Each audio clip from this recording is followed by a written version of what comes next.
Arredondo, whom they identified as the incident commander. Arredondo disputed the characterization of his role as an incident commander, but was fired by the Uvalde School Board. A report by the Texas House of Representatives Investigative Committee attributed to the fault more too widely to systemic failures and egregious poor decision-making by many authorities.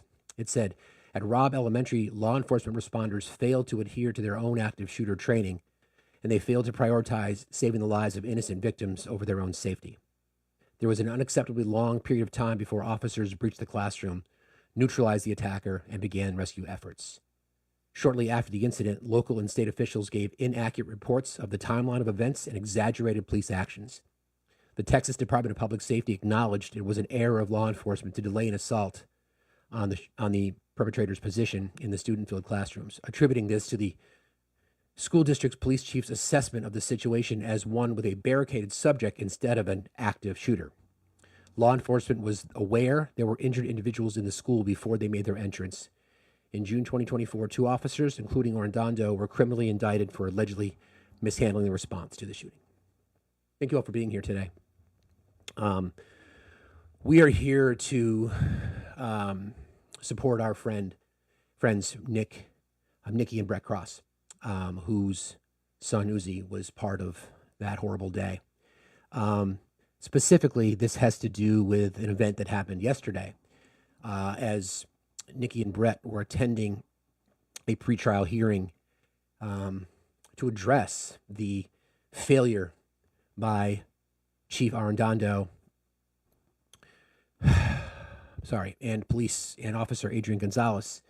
They were not allowed to enter the courtroom.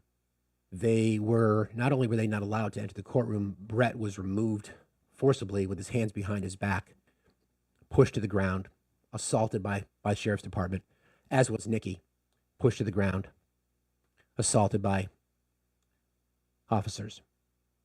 They were never given a reason as to why. They were never given any information. They were never told what they had done. Charges were not filed, but they did go to seek medical treatment. Brett will be joining us today. I'm not sure if Nikki is. But the reason that I want to do this is because what we witnessed, and you can find the video yourself. We'll be showing it throughout the morning. The video is in the link tree that's in my bio. There has been no accountability for the officers involved.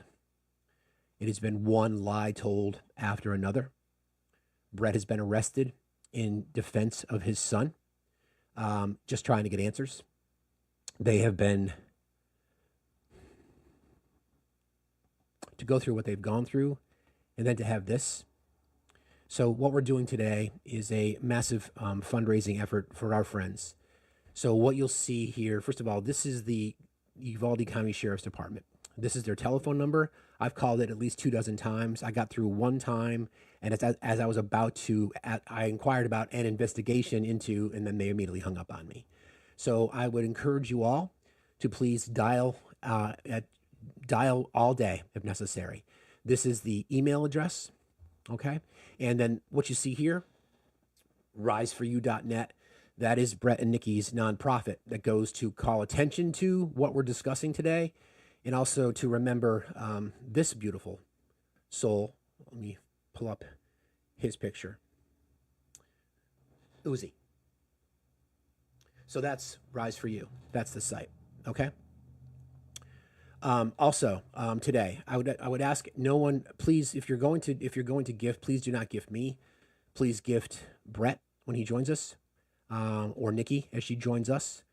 I would also like to remind everybody that we have an item in our merch store that I want to let people know about. We created this. I want to thank Erica for pulling this together for us. And this was also shared yesterday on USMC Angry Vets Matt's Live. Is the sound of children screaming has been removed, the new motto of the United States of America. So true. That item is in our merch store. Any and all sales, all monies, all profits received from the sales of these shirts will go directly to Rise for You. So as long as these are on our website or in the merch store, again, the link is in the link tree in my bio. Every single dollar from profit that we would get for these shirts will go directly to Rise for You. We'll be fully transparent as to how that works. Okay. So we'll be reminding people of that over the course of the day as well. I also want to make a point that, again, this is Brett's Sorry, Cash App. And if you'd like to donate, if you'd like me to read something to Brett, I'm happy to do that for you. See if you can. My Cash App, the link to my Cash App is also in my link tree. Just put for Uzi in the note, then I'll know it's directly for him. So that any and all proceeds that I get through Cash App with the for Uzi reference will go directly to Brett and his family as well. So it's going to be a challenging day. We are not taking opposition. If you don't want to be here and you feel like you just need to troll just to show your weakness, I would just ask that you please leave because there's not a space for you here today. I just think it's really, really important that we remember that if we lose touch with humanity and we accept the things that we saw, then I don't know what it is that we're fighting for. So I want to welcome Ben. Thank you for being here, friend. Hey. So, yeah, today's going to be a hard one. I did want to start with just making sure that, I know that a lot of people got very passionate about this yesterday, but there were some either key details that some people may have left out or speculated, right? We need to, make sure that we're keeping accurate information so that, people don't try to use that against Brett and Nikki to undermine them. We also need to make sure that we're only calling, the sheriff's department or congressional people. If we call it the DA's office, that's going to put a target on them because the DA does not like them, and especially the state, Attorney General Ken Paxton does not like them. So little things like that, but saying that Nikki said the word fuck and that she basically told an officer to fuck off. And that's what escalated this whole thing is they didn't like being told that, and they were looking for an excuse to remove them because, in a lot of ways, they blame Brett and Nikki for the fact that they're having to hold one of their own accountable, and they don't like it. ACAB. Yeah, I think then I'm glad you clarified that. So again, friends, I really appreciate everybody wanting to dig in and try to help. But I've been thinking about this. Didn't sleep very well last night, as many I'm sure didn't. But to Ben's point, let's focus our attention on the Uvalde County Sheriff's Department. And again, this is their telephone number. This is their email address. I would encourage you to contact your elected officials. I contacted mine, even though obviously I don't live in Texas. This is gaining some traction. I know that there were some television stations out west that covered the story as well. Again, you can see the video and more of the story that Ben is referring to that I mentioned earlier. That's in the link tree. It's the first link you'll find in my bio. I would encourage you to watch that. But again, let's focus our attention on supporting Brett and Nikki today, raising money for Rise for You. And again, all proceeds from any sales of the items that we posted in our merch store, the sounds of children screaming have been removed.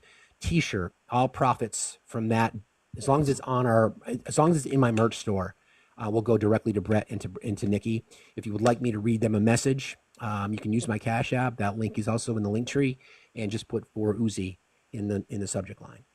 And one point too, if you contact, right, and I want you all to contact, there's 580 people in here. I want everybody to contact, but don't use threatening language. And that includes that denied, depose statement because they're taking that as threats. Don't use any threatening language, but instead use the language that holds them to be accountable, right? And demand accountability. That's the way these emails need to be written and phrased, and the phone calls, because they're going to be looking for excuses to not hold any of their own accountable, and instead try and hold the people who want them to be held accountable. That's right. Again, this is News 4 from San Antonio has reported on it, and that's the link, the story that I have in my link tree. Yesterday morning, Brett and Nikki were being escorted out of a courtroom, and the incident was caught on camera. Brett and Nikki were at the Uvalde County Justice Center to attend the pretrial hearing for former Uvalde Consolidated Independent School District Police Chief Pete Arredondo and former UCISD officer Adrian Gonzalez. Arredondo, who many consider to have been the incident commander for the Robb Elementary shooting response, is facing 10 counts of child endangerment. Gonzalez, one of the first to arrive at the school that day, is facing 29 counts. They have both pled not guilty. Let's see. Brett was on social media last night that said he and his wife weren't even allowed to make it into the courtroom. My wife and I were assaulted by the sheriff's department. He posted that on X. Cross is being seen being escorted out of the building, where he begins to argue with the deputies. During the argument, he looks to fall backwards, and the deputies are seen holding him down while his wife also falls during the encounter. After a few minutes, Cross is back on his feet, saying some harsh words to the deputies and their treatment of him and his wife. Not just that, but it was knees to the chest, knees to the neck, 4 or 5 officers holding him down. Again, apparently in America, now parents of mass shooting victims are threats. Hey, facts. Real quick, there are a couple of people in the chat who are saying, "Can you move the background just a tiny bit to the right?" I cannot. What do you need? What are you looking for more information? Yeah, I don't know. So like, I'll let them respond, and then I'll bring it up again if I see it. Yeah, we can make an edit if we have to. It's a static background. Sorry. So again, if you're looking for information, this is the telephone number 830-278-4111. What you see here, the editors note the sound of children screaming has been removed. Go ahead. See the email, like I guess the first couple of letters on everything is cut off. Oh, okay. I can't see that way, so I can't. Me either, but it could be. Yeah, some people are saying it's cut off, and it's probably because of having guests. Yeah. I don't know if I can fix that. I will do my best. Greg, if you can. Some people say they see it fine. You can't see the phone number, so it's 830. Legend, if you're in the chat, brother, if you wouldn't mind maybe moving everything over a little bit to the right, to my right, would be great. If things just.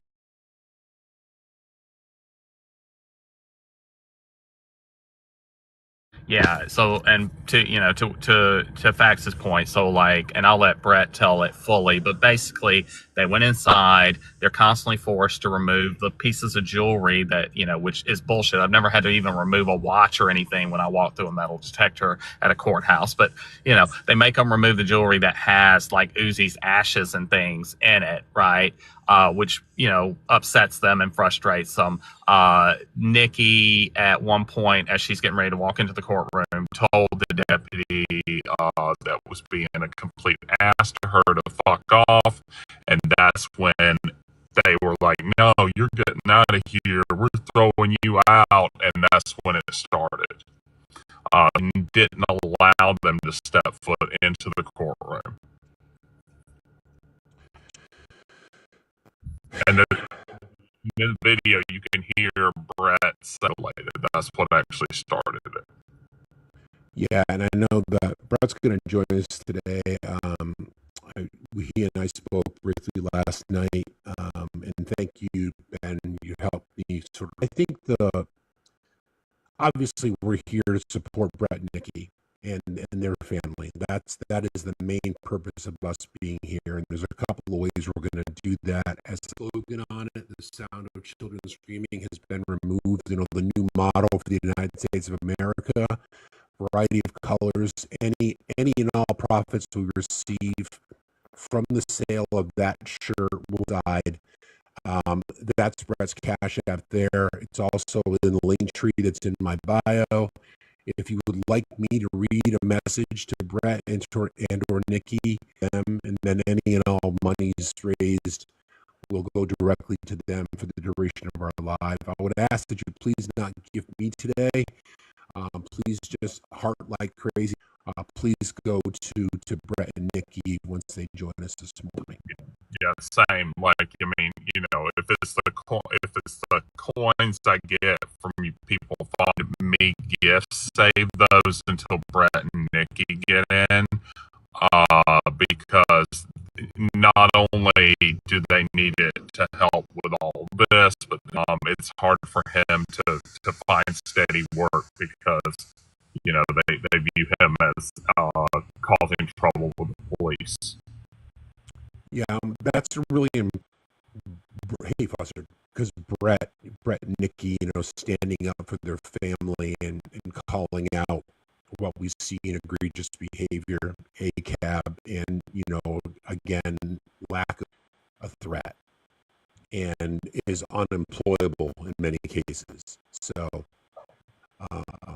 it's disturbing. It's disgusting. So I'm grateful today that we really need you. With everybody's got a lot in their mind. Everybody's got a lot going on. I know things are tight for many, but if there's anything you can do today, to help out our friends. If they're harassing any other families, the ones that took the settlement, part of the conditions of taking the settlements, they can't criticize anymore. They can't stop because they refuse to shut up about what happened to their son and the failures of that police department. So only the families who, like Brett and Nikki, and there were very few about it. So only the ones that are vocal, which are only 2 families.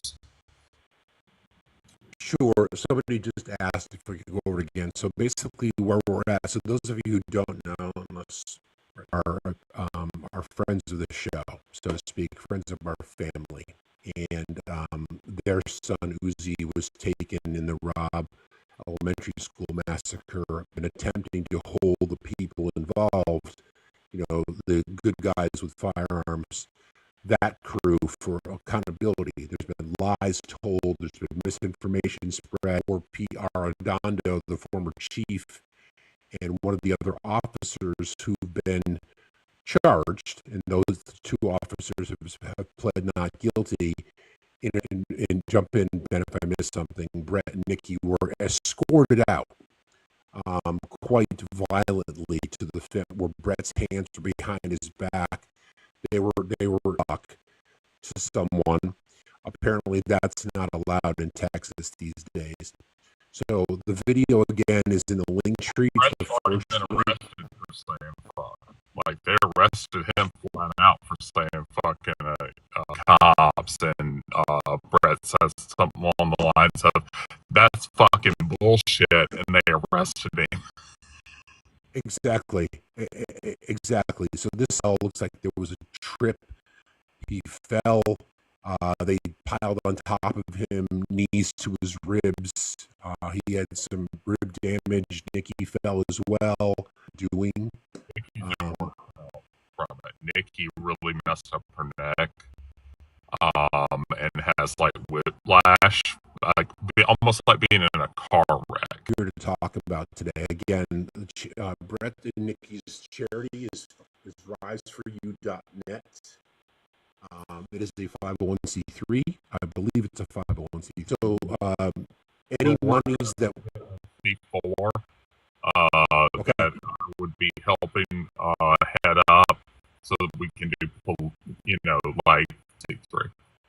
Okay. So that's the story, friends. So once again, a couple of different things. I think I just got a message here. Let me just check. If you do call the sheriff's office, just let them know you want it. Don't be threatening. Just, hey, are we investigating this? We know this happened.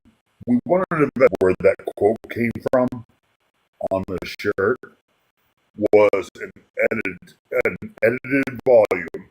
So the video we've all seen of don't give me coins, guys.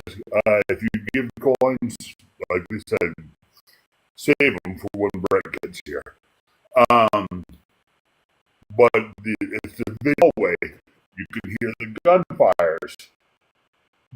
But the original, you can hear the children's screams. They've edited those screams out. So that is where that quote. Yeah, so we have a shirt that is now available in the merch store with that quote on it. And again, adding some context here, the new motto of the United States of America, sadly true, in the merch store will go directly to riseforyou.net or to Brett directly. I'll let them make the determination. There's 733 people in here. I'll thank you in advance. There's been 84. Someone said there's been 83. Madison was 84. Yesterday was a huge day when Ben was there. I know Steve was in the chat anyways. It's an amazing thing. Yeah, pleasure. Thanks, buddy. Good to see you. All right. I'll talk to you later. You too. Thank you. Thank you, Melissa. I appreciate that. Like I said, we're expecting Brett today. Deal. Um, this is and again, we're not taking out positions today. This is a love fest for our friends, and this is a chance for Brett and Nikki to tell their story, and just to remind everybody, fourth this year in our country. You know, soon after, you'll remember in Congress, members of the Republican Party, the Freedom Caucus, had AR-15 lapel BR. You know, the preservation of life seems to be only for fetuses, not for victims of firearm violence, which I'll remind people is the number one cause of death for children under the age of 18. And fourth year in a row for ages 1 to 19. When you saw that video, Ben, what was your reaction? You know, I texted back and forth with you. Brett was like, Ben, it's scary when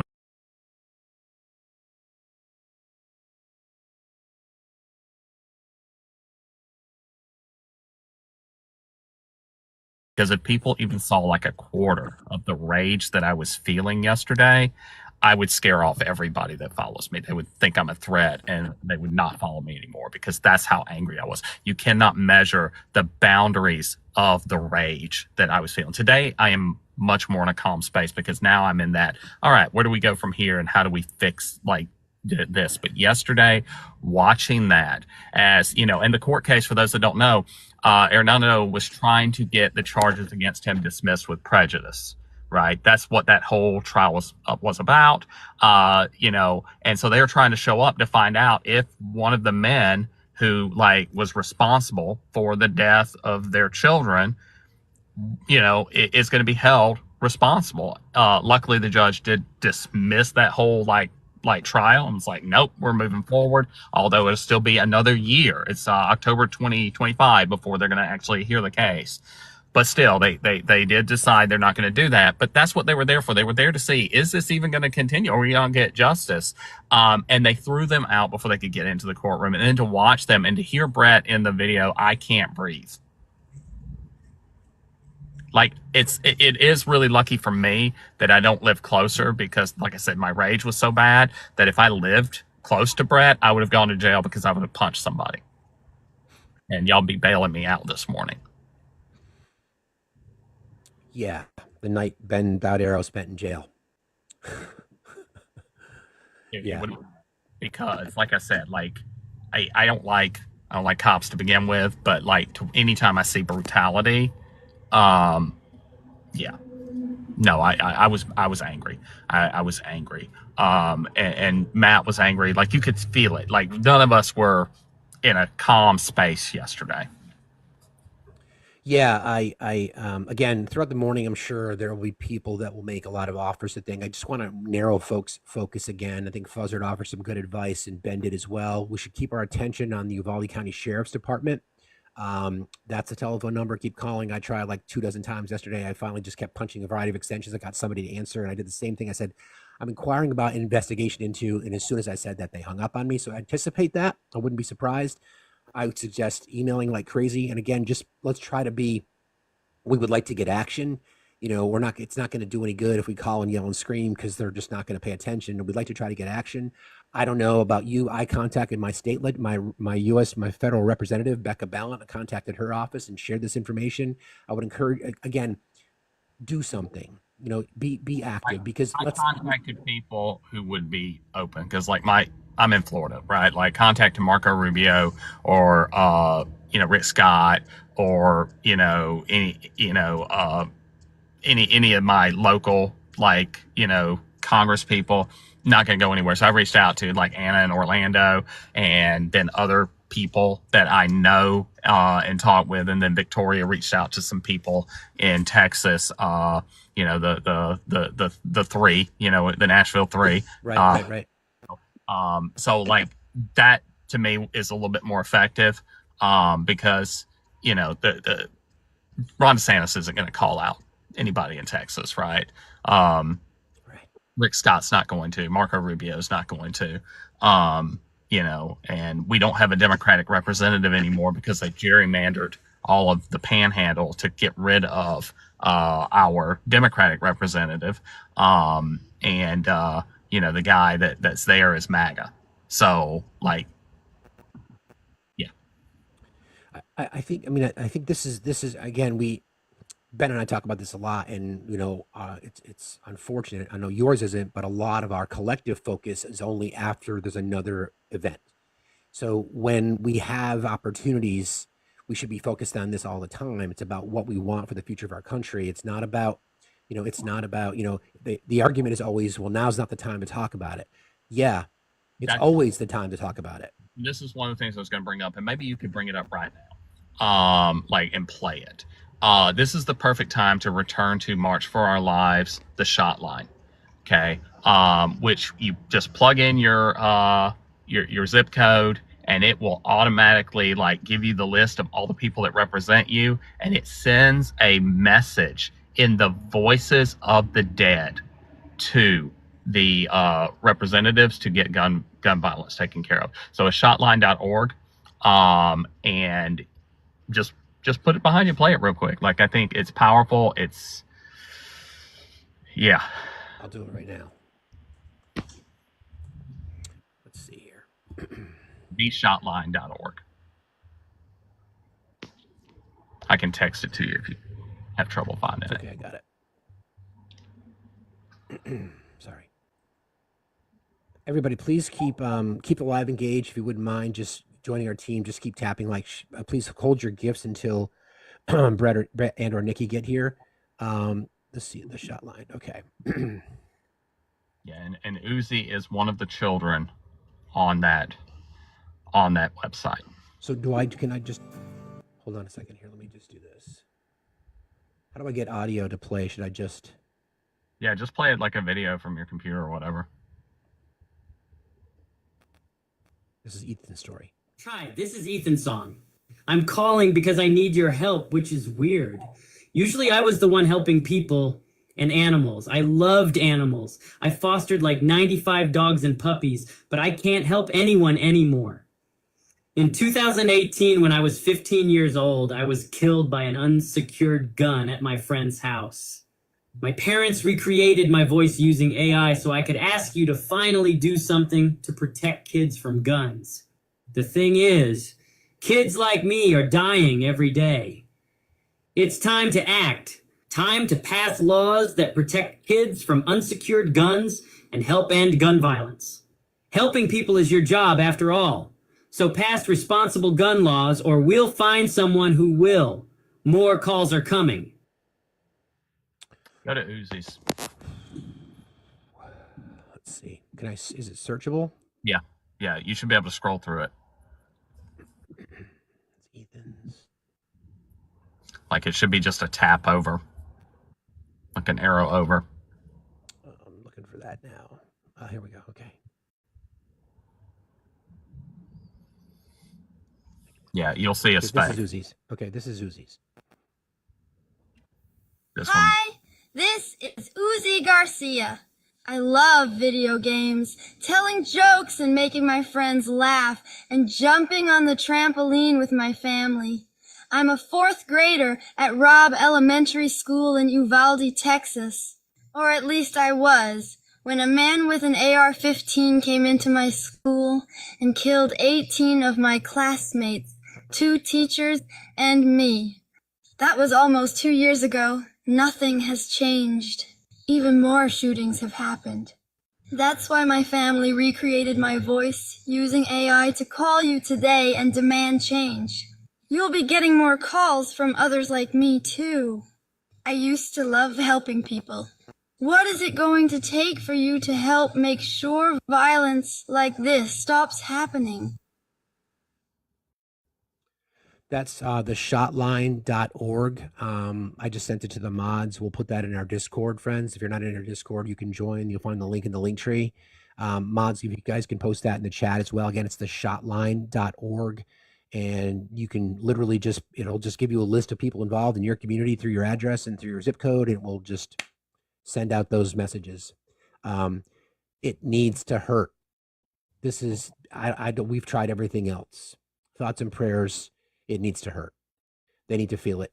Maybe it's shame, maybe embarrassment, something to move the needle. Something. Yeah. Something. So I can't remember which one of the parents came up with this idea and partnered with the March for Our Lives. They developed this with multiple. It's like 9 or 10 people on there. They're all heartbreaking. Yeah, you can just plug in any zip code in the United States, and then it will ask you who you want to send it to, and you send it to them. It's theshotline.org. Again, we posted it in the Discord, and mods, if you guys could just post that in the chat, please, just again, so people could see that. Thank you guys very, very much. There's a laundry list. Sadly, there's so many names from so many examples and so many incidences of gun violence. I'm going to just briefly, I'm just going to play our PSA, just so we can avoid any sort of issues.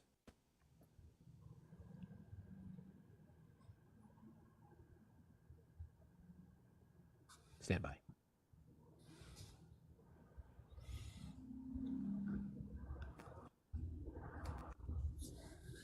I guess not. I thought it was. Oh, hold on. Here we go. Nope. Okay. Everybody, if you guys could just, again, please protect your peace today. Trigger warnings for a lot of the conversations we're going to have today, but we're here to highlight the horrible events that happened yesterday outside of a courthouse in Texas, where our friends Brett and Nikki were assaulted by members of the Uvalde Sheriff's Department and other law enforcement officials there to protect and serve, right? They were just there to attend a hearing for people that were involved who had no action and or no accountability in the death of their son, Uzi. And I think it's incredibly important that this become a top of mind issue for people, as opposed to a, back page story when only these events happen. This needs to be a conversation about our society going forward and what kind of country we want. Do not let anyone fool you that there any particular movement, because this is apathy. This is a both sides issue. We can look at our leaders in Congress for inaction. We can blame both groups. This needs to be a rallying cry to protect the people that matter the most to us. And if we have to shame them in doing it, if we have to stand united and get arrested to do it, then we will. If that's what it's going to take to get movement, embarrassment, shame might work.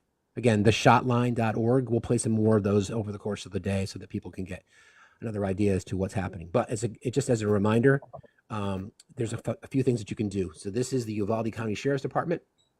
These are the people that are corrupt and complicit. Telephone numbers right there, email address, and then editor's note: the sound of children screaming has been removed. That's part of the edited video from the day of. You'll find the URL to riseforyou.net. You'll also find that in the link tree that is in my bio. Any and all donations, please save them for when Brett and or Nikki join us, and they will be joining us this morning. One more time, I want to let people know that we do have a shirt in our merch store with that quote on it. Thank you to Erica and Tenzi from Matt's Mods for helping us put this together. The new motto of the United States of America. By many. Wear it proudly. Wherever you go. Contact people who can make a difference. If you feel frustrated, I would recommend you could contact your local legislators, your state legislators. You never know. You might find someone. You might be surprised. It may not even be somebody it may not be your representative. It just may be somebody in their office that really hears your plea or have started to hear about the story and wants to do something about it. This is a conversation that we just continue to have, and the frustration of many. And I know, Ben, these things hit you really, really deeply just because of the work that you do. But it hits all of us. And we know the pain that we see on Brett's face every single day when he stands up here and he calls people out for their just egregious, horrible, despicable comments that people make. I've already seen them in the comments this morning. Look, if you don't want to be here, then just don't be here. I had no tolerance for that yesterday. Like anybody coming in either trying to derail or, say bullshit or be heinous. I I don't exercise my mod powers in lives very often. Like a lot of creators make me a mod for them because, you know, I'm just constantly in their space. And that's one of the cases with Matt. I've always been one of his mods. I never use those abilities. I was using them yesterday with prejudice. And I'm like, I flat out said at one point, I don't ever do this, but I'm going to block the hell out of you and kick you out of here. You are done. You say any of this shit. That's about this. Exactly. We're not going to tolerate that from anybody today. And again, please save your gifts for Brett. Please, all I ask is just keep engaging with the live, liking, tapping is clapping, and sharing is caring. I really, really appreciate that. Try to get this out to as many people as possible. We've been reaching out to as many creators as possible. Didn't sleep last night. I was thinking, what else can we do? So if any of you have any ideas about what else we might be able to do, or if you've had luck contacting, you know, government officials, what was your strategy? What was your plan? What was your tactic? We're going to keep our focus on Uvalde, Texas. Again, mailing address, email address, telephone number. This is I don't know. I'm not sure how this day was going to go, but just as a reminder, the video is in the link tree that's in my bio. So this is more from the story. So after Uvalde city officials end battle over shooting records, victims' families say other agencies need to follow suit. So there's all kinds of resources. This is from the Texas Tribune. Police video, audio, text, and emails released by the Uvalde city officials offer new details about the Robb Elementary School shooting, while also largely reaffirming reporting about law enforcement's failure to engage a gunman who unalived 19 children and 2 teachers. In one report, Uvalde municipal police officer said the law enforcement had to rely on a parent to use bolt cutters to break the locks to the gated fence the shooter had scaled to enter the school. That same officer also indicated in his report that he overheard a female relative of the shooter discuss how he'd expressed suicidal thoughts the night before the incident. In a 911 call, the shooter's uncle pleaded with police to speak to the teenager, saying he believed he could talk him down. The call, however, came 6 minutes after law enforcement unalived the gunman. Text exchanges between the Uvalde officers also provide insight into their frustrations after the Department of Public Safety Director Steve McGraw blamed local police in the days following. A Texas House of Representatives report released 2 months later, by contrast, spread blame onto the scores of local, state, and federal law enforcement officers, including McGraw's at least 91 DPS troopers who also responded to the scene and failed to take charge. And then when they released the audios and the body cam footage, and you could hear officers saying basically that they wanted to go home because the shooter had an AR-15. And so they were not going to engage.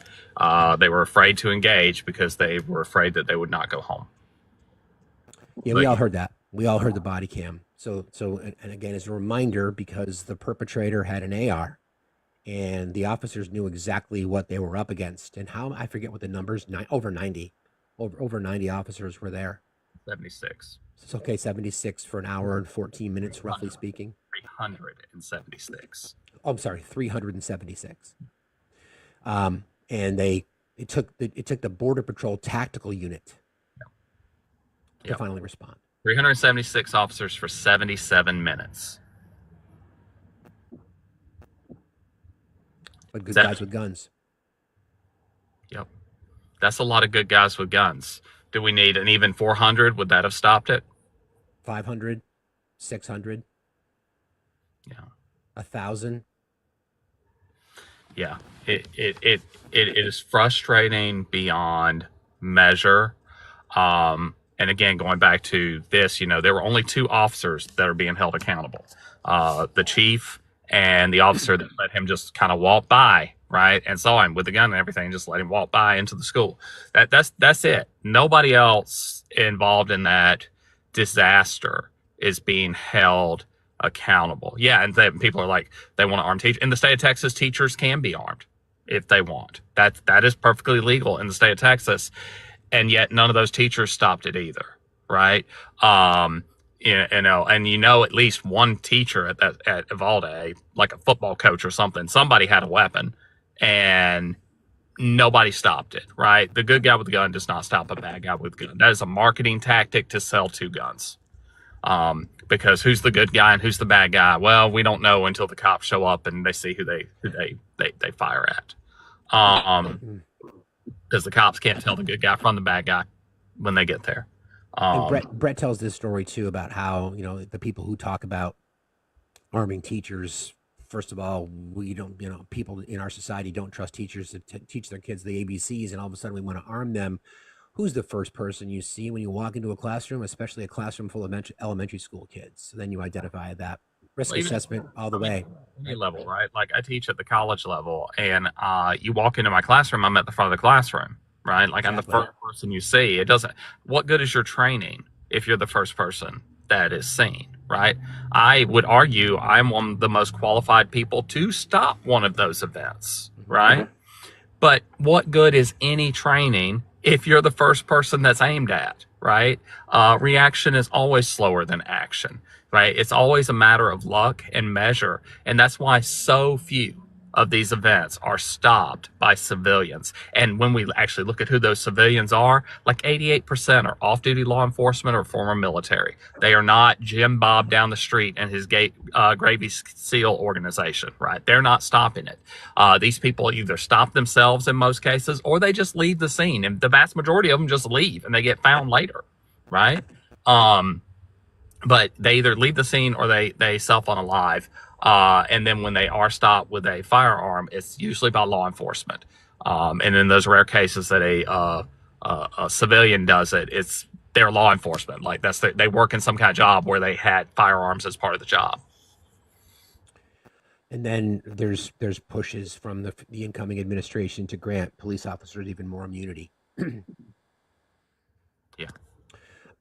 So when we have this debate, obviously it's a very galvanizing topic, right? In both directions. And the majority of people that we speak to here are just looking for reasonable and responsible approaches to bring down levels of violence. I am someone who is a firearm owner, but I think that it's just obvious that the time has come for our society to look at things differently. And sadly, I just feel like this is just who we are. I think there needs to be more acceptance of the fact that that's just who we are. So when we talk about things like universal background checks, red flag laws, raising the age to purchase, high capacity magazines, safe storage laws, insurance registration, all those things are overwhelmingly popular for the most part, including people who are members of the NRA. The sad part is that what the right does not understand is that that's a compromise, because the younger our elected officials get, people who grew up around active shooter drills, people who grew up exposed to these kinds of things, they will pass constitutional amendments to literally erase the two-way. So this is your window of time that I don't think a lot of people are willing to see. Would you agree with that, Ben? I would 100% agree with that. Even things like a gun registry, 53% of gun owners are in favor of gun registration, which is good because, the gun industry's been doing it for decades, right? Thanks to ProPublica, that Republicans have been keeping a gun registry for decades secretly. But 53% of us are okay with a regulated gun registry that is, we know about, right? And for the vast majority of regulations, the majority of gun owners agree, but the NRA does not. But only 5% of gun owners are part of the NRA. They don't make up the largest, gun holder class. But they have the money. And because they have money to throw in politics, our politicians refuse to do anything. But just as you said, we are creating a generation that is like, you know what? I don't really need guns, right? Nobody really needs them. I don't want my kids to have to go through what I did with the active shooter drills or wondering if you're going to come home. And there's already talk among Gen Alpha to do constitutional amendments to change the Second Amendment. And what are you going to do then? What's going to happen then? There's no going back at that point, right? Nope. I want to thank you so far, guys. We've sold 13 of the Sound of Children t-shirts since the live has started today. Again, any and all proceeds, any and all profit from the sale of those shirts will go directly to either Rise for You or to Brett directly through his Cash App. I'll leave that up to them how they decide. I also want to thank, let's see, this is from, sorry, bear with me. This is from... Thank you, John. Appreciate you. And again, the t-shirt in question, this is what we're talking about here. And you'll find the link. This is the shirt. The Sound of Children has been removed. New motto of the United States of America. You'll find that in the link tree, the merch store, which is in the link tree that's in my bio. And again, once again, every dollar of profit that we would get from the sale of these shirts will go directly to Brett, either through his charity, Rise for You, which again, the link is right here. You'll also find that link to the Rise for You, which is in the link tree in my bio. So again, you've got Brett's Cash App, you've got the video from the event yesterday, that's in the link tree. You've also got the link to the merch store, and then some other resources as well. So, and then again, for this conversation, just remind people that 988 crisis line, if anybody's in crisis, there are all kinds of resources out there available. We have a mental health channel, the Are You Okay channel that's in our Discord. So we're all in this together, but we're here for the cause of trying to, call this absolute horrendous behavior by law enforcement who do not hold one another accountable, thus ACAB. If you don't want to be lumped into the group of ACAB, then do something different. Call it out for change. Why stay in the profession if you can't even hold yourselves accountable? It's embarrassing. Somebody asked, why was the sound of children screaming removed? To make it palatable, to make it where we don't actually have to take responsibility. Because I think Matt made a good point yesterday. All of us are responsible, right? Even me, before I got involved in this work, I wasn't actively involved. I remember Columbine. I didn't actively go out and protest for gun law changes. It wasn't until Sandy Hook that my eyes opened when I saw little kids be harmed and us not do anything. But even then, all I did was get rid of my firearms. I didn't go and petition for changes or anything. So this failure is on everybody, right? Some maybe more than others, but it's on all of us because we allow it to be made palatable, right? We have the, this video of Uvalde, of the event happening in Uvalde, that you can hear the gunshots, but you can't hear the children. They took the sounds of the children. The sounds of the children screaming has been removed.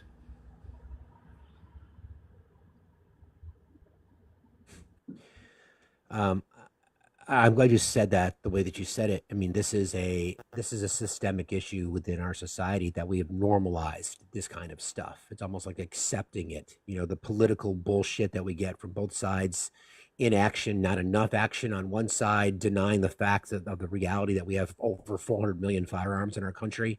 And most responses that we get from the right is we don't get enough aggressiveness from the left in demanding change. And from the right, we get, well, the solution is more guns. Let's give teachers guns. Let's give ministers guns. Let's give Target store clerks firearms. Where's the line, right? Where is the line? So all of a sudden, because the fantasy is that we turn this into the wild, wild west, and you want vigilante justice, obviously. You have this fantasy in your head, this Call of Duty sort of fantasy that you're going to be the one that's going to stop the perpetrator in a mass unaliving event. Yeah, it's not going to happen. The Wild West wasn't wild. That's why we can name all of the desperados, right? We can name them all: Wyatt Earp, Wild Bill Hickok. We can name every single one of them because there weren't many, right? Following the Civil War, which is when the Wild Wild West takes place, right?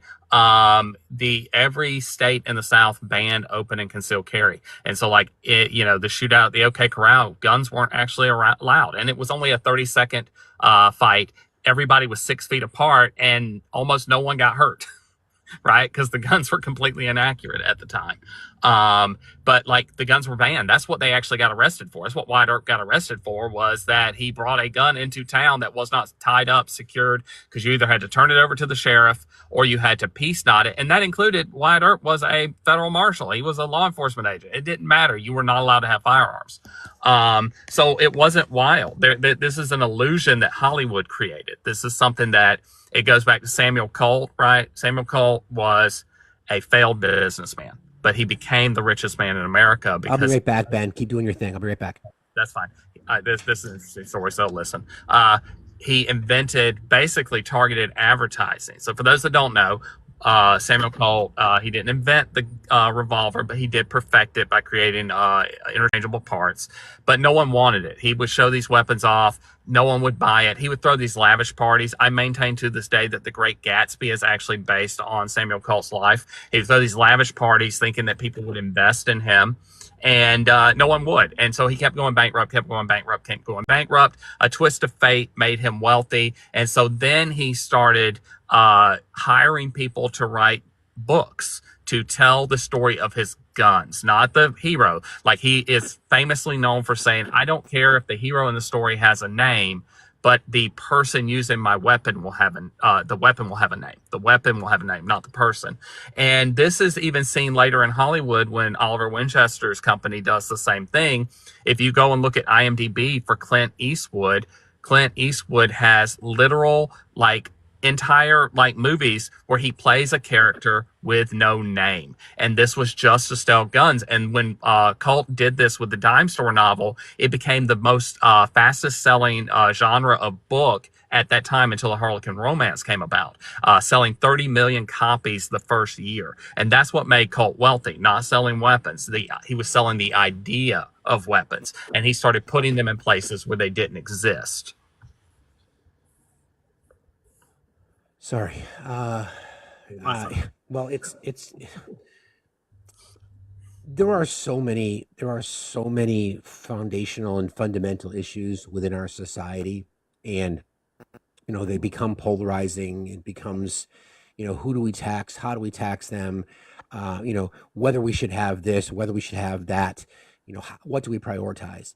And at the end of the day, the number one cause of death for children under the age of 17 is firearm violence. Full stop. Full stop. Any society that calls itself functioning or great or freedom, whatever it might be, and has that as its number one cause of death, it's an embarrassment. Someone asked where they could read about what I just talked about. Pamela Haig wrote a great book called The Gunning of America. It's one of my favorites. I teach it in my class. Okay. While we're waiting for Ben and Brett, I know he'll be here. We'll bring up some friends. I'm sure they just want to have a chat. Maybe not. Everybody, please keep engaging with the live. Please consider joining the team. Please consider subscribing if you'd like. I'd appreciate that. Hi, Damien. How are you? I'm doing great. How are you guys doing? Doing fine, thank you. What's on your mind today? Well, with the whole gun violence and everything, I'm just like, at this point, the only reason why I own sidearms, to be honest with you, is to protect myself from other people. I'm a Hispanic male, and just the violence towards, that's the only reason why I have. I'll gladly turn all my firearms and trade them in and end up giving the money to a charity, whatever. But just being around, I live in Arizona, and right to carry and kind of a state. And I just see people carrying their firearms and not even the self-awareness of it, not knowing. When I was trained to carry my firearm, I know I don't carry my firearm outside the house. I don't take it out there.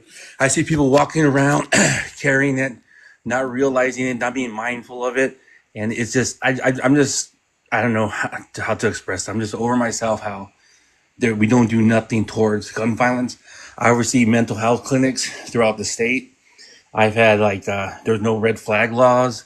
There's nothing that we can do. We send out our crisis mobile teams to places. There's a lot of way to skirt the systems when it comes to it. So I just don't know where to begin to make any headway doing anything towards improving. Hold elected officials accountable, demand action. Go to school board meetings, go to city council meetings, demand action. Start everywhere.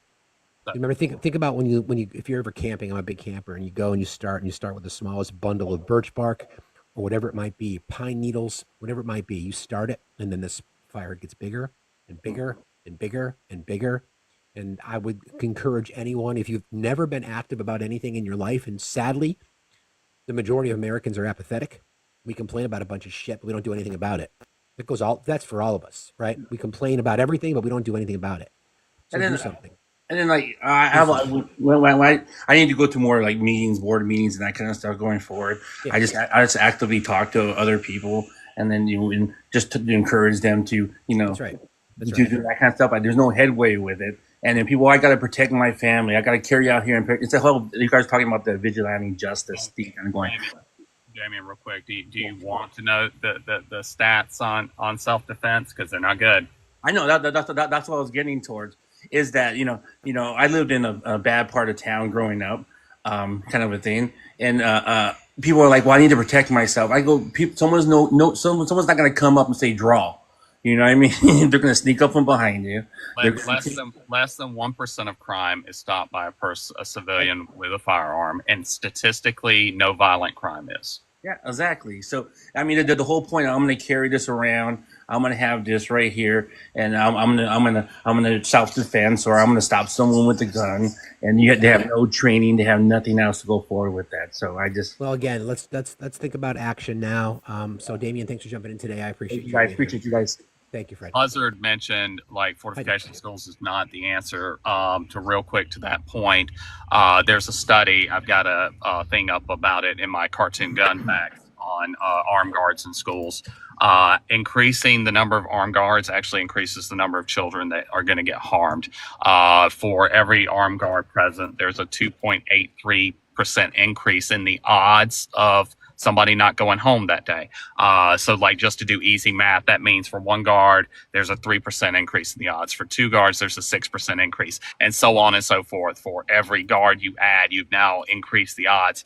It gets to a certain point where those are Vegas betting numbers, right? Like, where if it's like, you got even a 10% chance of winning, I would throw money down on that table to try and win at that table, right? So like, that's just 3 guards. Right. So armed guards actually increases the number, and it's because these individuals actually want a shootout, because they know that increases the chances of high body counts. That's correct. You guys are amazing. 20 T-shirts, the Sound of Children T-shirts that are in our merch store, 20 sold so far. You guys are incredible. Thank you very much. All the proceeds, the profit from the sale of those shirts will go directly to either riseforyou.net or directly to Brett. So thank you all so much. Hey, Dave. Good morning. I came up actually in response to the gentleman from Arizona. And the idea that you're in a place where you truly feel like you need to carry for protection is mind-blowing to me. And just for reference to the 987 people, some of which probably don't know me, I grew up in New York City. In the late 1970s, 1980s, 1990s. I still live there today. So I have never in my life felt that I ever needed to carry for my own safety. Ever. Not through the best of times of New York, not through the worst of times of New York. Not ever. And I cannot fathom how anybody could feel like they do.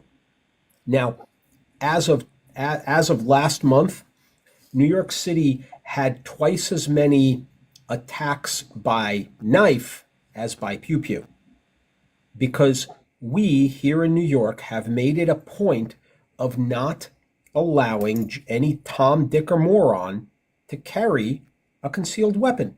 It's that simple. Yeah. And real quick, Dave. Sorry. Yeah, sure. Just real quick, and then I'll let you go back. For the person who was asking me to cite, this is that study. Mm-hmm. Increase in armed guards and fatal and non-fatal gunshot injuries by mass school shootings, looking at from 1980 to 2019.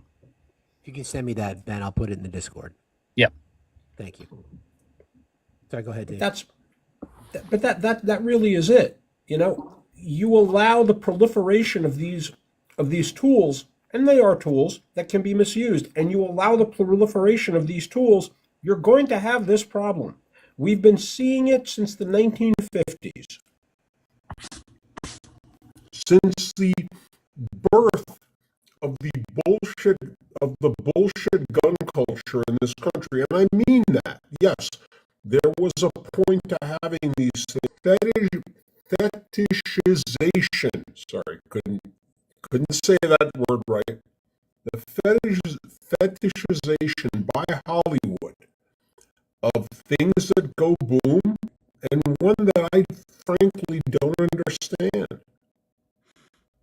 I understand. I think it's just this lure of the cowboy culture. It's the lure of the vigilante. It's the I'm going to be the willing to be the hero. I think there should be in here, friend. Morning. Thanks for having me up. You got it. It's on your mind. How you doing? Well, just normal things for parents nowadays. Yeah. We're today's definitely feeling that today. Yeah, I think we all are. And just as a reminder, friends, thank you all for being some just egregious behavior, among other things, from the Uvalde Sheriff's Department yesterday. Our friends Brett and Nikki Cross, for their no attention, which sadly involved the death of their son Uzi, along with 18 other students. Fernando and Officer Garcia, I believe, were in court. They have both pled not guilty, and Brett and Nikki attended a reason other than Nikki said "fuck." They were both assaulted as they were coming out of the office. Brett was held down with knees to his ribs, suffered some damage, but they were obviously assaulted. And we're here to call that ridiculous behavior out.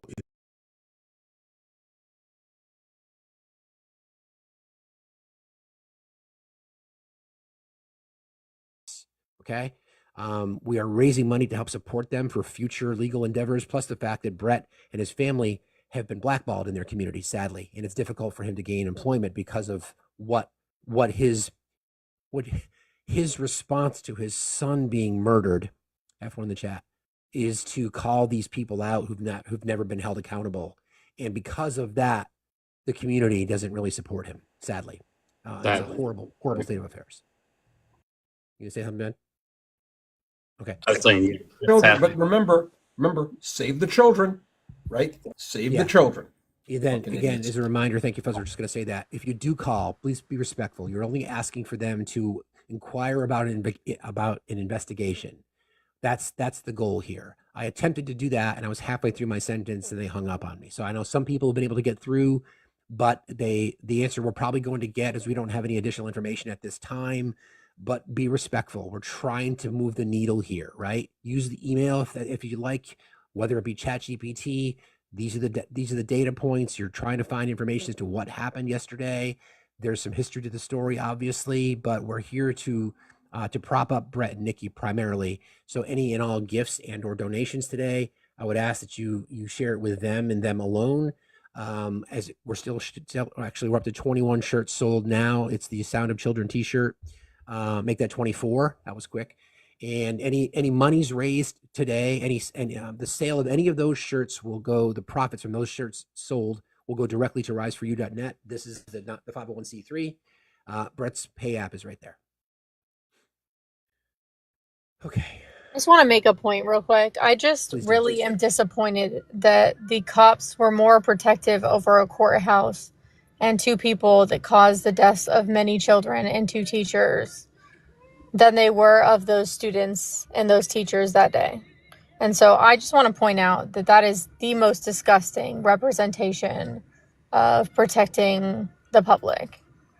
I'm gonna add to that just one quick point.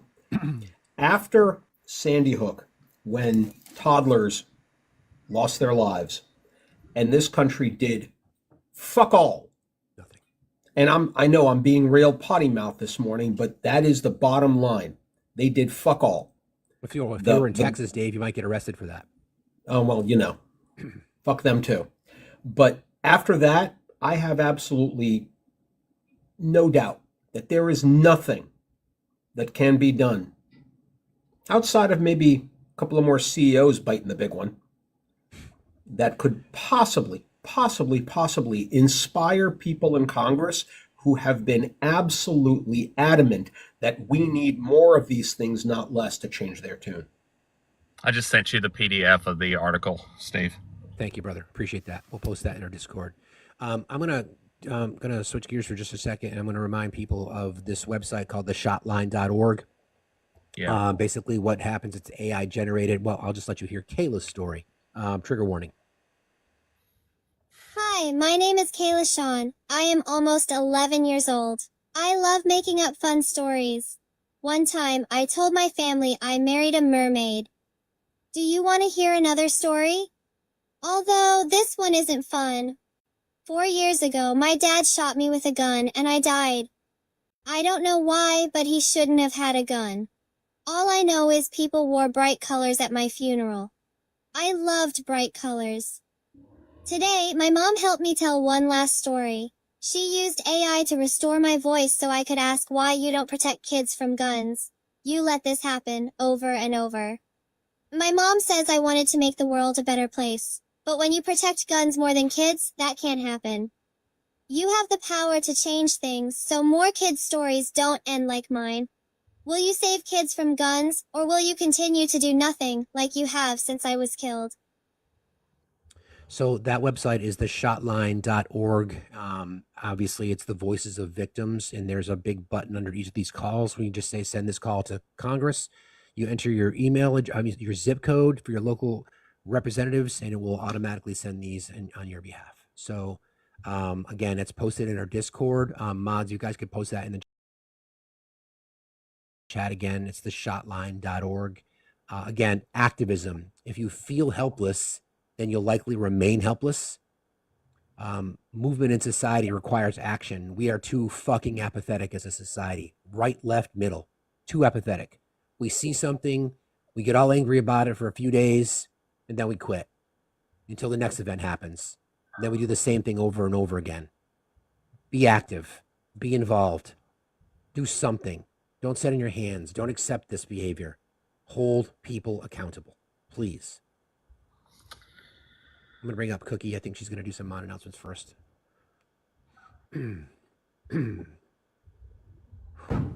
Hi, Cookie. Cookie, are you there? Oh shit, did I do it again? It's okay, I got It's you. my auto tapper. I'm sorry, hun. It's okay, no problem. I'm driving. I know, thank you. The auto tapper. Everyone, if you wouldn't mind, please consider joining our team. Reserve all your gifts for Brett and or Nikki when they join us this morning. Again, the Uvalde County Sheriff's Department is your focus. Address, email address, telephone number. Be respectful on your call. Please, we're trying to move the needle here. Ask them, inquire about. If you'd like, I will write an email for you and I'll put it in our Discord. I'll put it in our chat and you can just send it. If you'd like to do that, or even give you a script. Happy to do that. Thank you all again. We are now up to 30 shirts sold. You guys are amazing. All proceeds, the profit from the sale of these shirts. I'm sorry, 34. Let me show you what the shirt looks like again. It's this one. The sound of children screaming has been removed. The new model of the United States of America. Wear it a lot, buy multiples. Again, all proceeds, the profits from the sale of all these shirts will go directly to riseforyou.net and or Brett and Nikki's various pay apps. The link to the shirt is in the link tree that's in my bio. You'll find that under the merch store. It'll be the first one that you see when you open it. Okay. I'm going to bring up Jess. Oh, she wasn't there either. The shot line gets to me. Yep. But it's powerful. It is. Chicky, how are you today? Hi, good morning. Hi, everybody. Steve, I wanted to say that I shared on your Discord, Cece had typed up something for like Facebook post, Okay. including the link for Matt's shop. I did edit it and added yours, as well as the link for Rice for You. And then these are the Cash App, Venmos as well. Can you just give you the big screen so we can advertise those a little bit better? Yeah, if anybody. There you go. I think it's cut off based on the size, the sizing of the. Yeah, I don't know why TikTok cuts off. If you exit out and make like the little floating video, it will show up for anybody wondering this in the chat. Okay. it does show the full screen. But yeah, there's another link that I can drop. I guess there's a email one as well. It's a tiny URL. I see Metalhead. She's just telling me about it, but I can share that too in the Discord. Thank you. I appreciate you for doing that. It's very kind. Okay, friends, just as a reminder, what we're here to do today, we're not only here to support or to call out this egregious behavior by these law enforcement officials, ACAB in Uvalde, Texas, but we're here to support Brett Cross and Nikki Cross because it was their son, Uzi. That's how we got to know them, sadly. And they're amazing people for what they've done and how they do it with grace and with dignity, and yet calling these people out every single day. So we're here to raise awareness for what happened. Again, as a reminder, there's a video. It's the first link in the link tree. It shows people what happened yesterday as Nikki and Brett were assaulted leaving the courthouse. A public hearing that they were going to attend to be part of what was going to happen to the officers that had pled not guilty to this particular crime of not protecting their children and other children in Uvalde. And they were escorted out without really giving a reason other than Nikki saying fuck. And then Brett was taken out with his hands behind his back, perp walked for doing what? Defending his children and his family. Yep. Fell to the ground, needed the ribs, multiple officers holding him down. Nikki was pushed away, fell backwards, PTSD. She's got issues with her back and with her neck. Brett is injured, had to go to the hospital, both of them. And so we're raising money for them. So your generosity would really be appreciated. Please don't gift me. Wait for our friends to join. Appreciate you guys very much. Yeah, I just texted him again. I am hoping, like he says, it's 8 o'clock there now where he's at. Yeah. Yeah, I texted him last night and checked in on them. Yeah, I was talking with him last night. Dave, I'm going to drop you down, friend. Thanks for being here, brother. Appreciate you. Talk to you later. I know he had said that he was going to be here as soon as he could because he had something he had to do first thing, but he should be here soon. That's all right. Oh, he'll get here when he can. He's got a lot going on. Fluffy Pancake, good morning. Zeke is also asking to come up for an announcement. I see that. You're next, Zeke. Fluffy, what's on your mind? Steve, I can drop so you can get more people in. I shared the emails and the box, the picture I have. Thank you. You can hang. Don't leave yet. Okay. Good morning. Thanks for being here. Good morning, Steve. How are you? I'm okay. What do you got for us? So yesterday, Mrs. Puff, one of Brett and Nikki's mods, had created a link that will auto-populate the email addresses and an email template. I just posted it in your Discord, but it makes it a little easier for people when they want to send an email because it just auto-populates everything. You don't have to think, you don't have to copy paste anything, you just tap the link. That's great. Thank you for doing that. Oh, no problem. Appreciate that. Happy to do anything I can to help these two because crazy.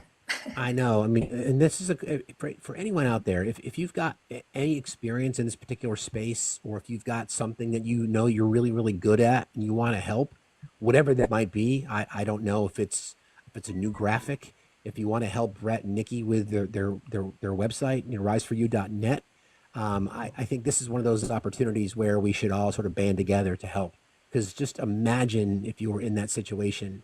And I think it's really important because Ben called this out earlier. There was settlement offered to many families in Uvalde, and Brett and Nikki didn't take it because part of their, silence, you're paying off silence. I do respect all people involved. Everybody has their own reasons for doing things, but they chose not to take it along with a couple of others because they want to continue to call this out because there will be another. There's been many since. And there will be another, and there'll be another. There'll be thoughts and prayers. There'll be more AR-15 lapel pens worn in Congress. There'll be more. We need to harden schools, bulletproof glass. I literally had a conversation with someone earlier this week who was defending his rights to a Second Amendment. I said, "Would you give up your rights to protect your child?" And he said, "Nope, wouldn't do it." I hate people like that. And then one more note. Sorry, I'm going to mention one more thing about go ahead. the I'm link, sorry. and then I'm going to drop. No, you're totally fine. This is your show. I'm just an idiot. That didn't come out the way I wanted. Sorry. I got you. No worries. Thank you for saying that. If the link doesn't work, you might have to copy and paste it into a browser. And then it should work from there, but it should, if you click on it, should just automatically work. So I know some people had issues yesterday, but just had to copy and paste it. So. Well, I appreciate you doing that. Thank you very, Right. very much. Thanks for letting me up. You got it. Have a good day. You too. Thanks, Steve. Yeah, like, talking about that settlement, the condition of accepting the settlement is that they couldn't talk about the event anymore, ever, publicly, right? And, for Brett and Nikki not being able to talk about what happened to Uzziah, it was a no-go. That was a non-starter. So they were excluded for, not being willing to do that. So. Sorry, I'm getting a message here. Okay, I'm sorry about that, guys. My apologies. One more time, let's just give an update here, and I'll do a post-mortem after this, so we can sort of get specifics as to how many shirts were sold. But we are up to 38. Thank you guys very much. Keep it up. Keep it up. It's a Sound of Children t-shirt. Sound of Children have been removed. The new sort of motto for the United States of America. You'll find it in the link tree and merch store, which is in the link tree that is in my bio. Thank you guys for doing that. Really appreciate that. I'll bring up. Did you request again? Did you request this time, or did you not request this time? Was it just the tapping, or did you request? I am so sorry. I don't understand this. I'm sorry. I don't mean to keep doing it, but it's hard for me to know. No, you just dropped me instantly. Okay, you got it. You're dropped instantly. I know a lot of folks have picked up those auto tappers, and it seems like they're getting a little crazy. Have you guys gone through like what happened so that everybody's really crystal clear? We did, yeah. I've done it a few times. I was waiting for Brett because I wanted him for him to tell his story, but that's okay. We can cover it. Let's see.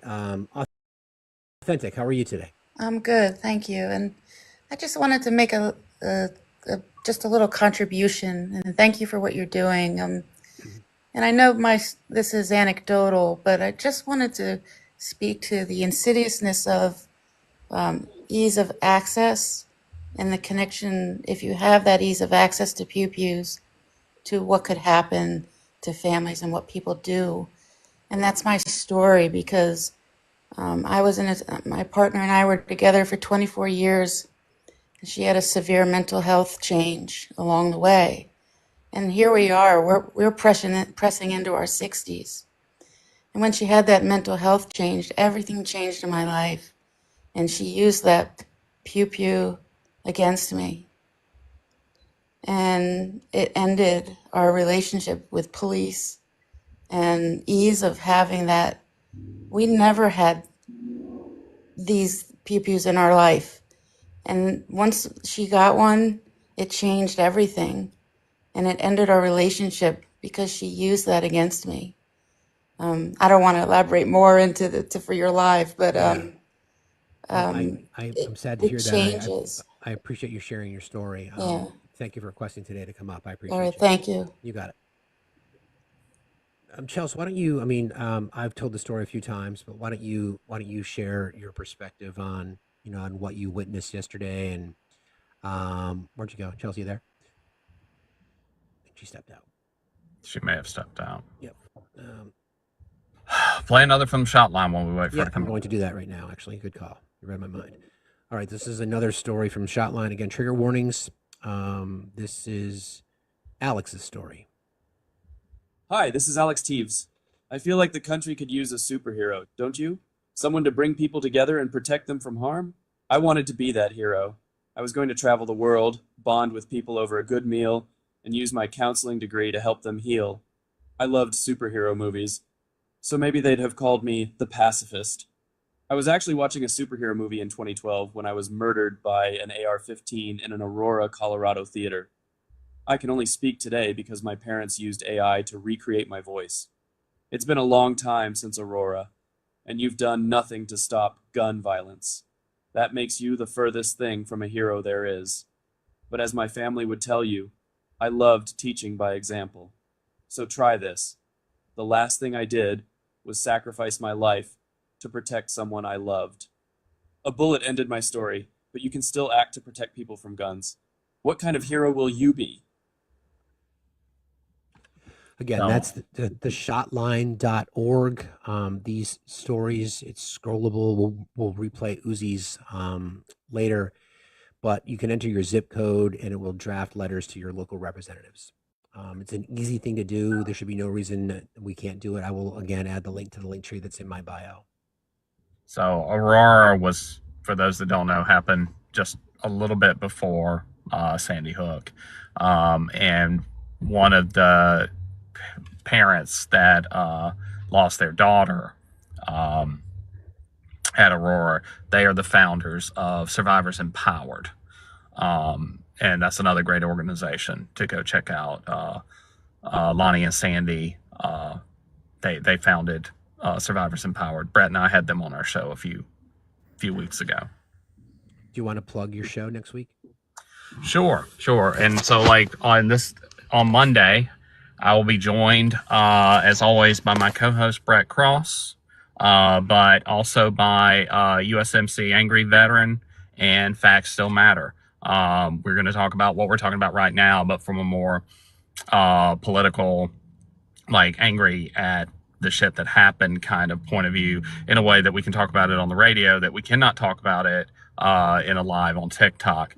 The show is called Stories from the Cold Dead Hands. It airs on the GCPR network Monday nights from 9 p.m. to 11 p.m. Eastern, 8:10 Central. Thank you. I'll be there. I'm honored to do it. Yes, the shirts are unisex, men's, and they're unisex shirts. Hi, Moth. Hello, how are you today? Okay, how are you? I'm doing all right. It's a cold Didn't recognize the Friday picture when morning. you changed it. Oh, yeah. I wanted to show that I'm not just an anime picture all the time. I So think I now you might can rather be an anime picture all the time on Sundays, that's for sure. So now you can just see my actual face. Hooray. I mean, I basically am right now in my current like profile pic. I just thought I would change it up a little bit. But yeah, I was just going to hop up here and do a few announcements. Thank you.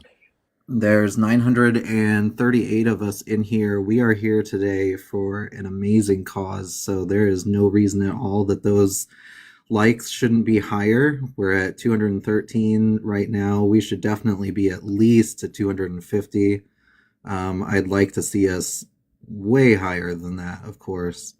The shares, we're under 400 right now. So if you guys just hit that share button, share it to your friends, family, get the word out there. Even if you just hit the copy link button, that also counts as a share. Again, this is an amazing, amazing reason that we're here today. So let's really blow it up. Let's do the same with that phone number and that email as well. You know, let's really blow those phone lines up. Let's email the hell out of them. You know, let's really get that word out there. Make our voices heard, guys. And then, of course, if you are in the Discord, or if you're not, the link to the Discord is in Steve's bio. You don't have to be a subscriber to join. But if you are a subscriber, you do get a discount in the merch store. I know I am going to be ordering my shirt today, maybe an extra one as well. The new shirt that we've got there, the sound of children screaming, has been removed. It is an amazing shirt for an amazing cause, as heartbreaking as it is. So all the proceeds that we receive from that shirt are going to go to Rise for You, which is Brett and Nikki's website. Just to be clear, all the profits, just all the profits from the sale of those shirts. Profits, yes. So definitely pick one up today. There's lots of different colors, lots of different sizes. It's a unisex shirt. So make sure you get that today. Thank you, Muff. I appreciate you very much. Not a problem. Okay. So just a couple things that we'll take care of here briefly. Most of the information, or all of the information that we're talking about today, including the information that Ben just sent me, also information specific to like I said, the information that we talk about in the show in general always ends up in our Discord. There's a lot of channels in our Discord, but we try to keep things local, breaking news and stories, general chat. A lot of information you'll find. Resources are also in there. I also want to remind people that, and conversations like this can get heavy. 988 is a helpline for those of you who are on crisis. There are other resources too that you'll find in our Discord, including the Are You OK channel. That is a place that people can find comfort in conversation, depending on what that is. But that's also in there. And then once again, this is Brett's Pay app. If you'd like to send Brett and/or Nikki a message that you'd like me to read, you can send it to my Pay app. You'll find that link in the link tree in my bio. Please just put for Uzi in the note so I know it's for them. And then any donations that you send through to my Pay apps, Cash App in particular, I will then share with Brett and with Nikki. So thank you. And if you want to put me on the big screen for just a half second, Sure. this is where that comes from. The sound of children screaming has been removed. This is a shot of the hallway of the school in Uvalde. The editor's note is the sound of children screaming has been removed. They left the sounds of gunfire, but they took out the sound of children screaming.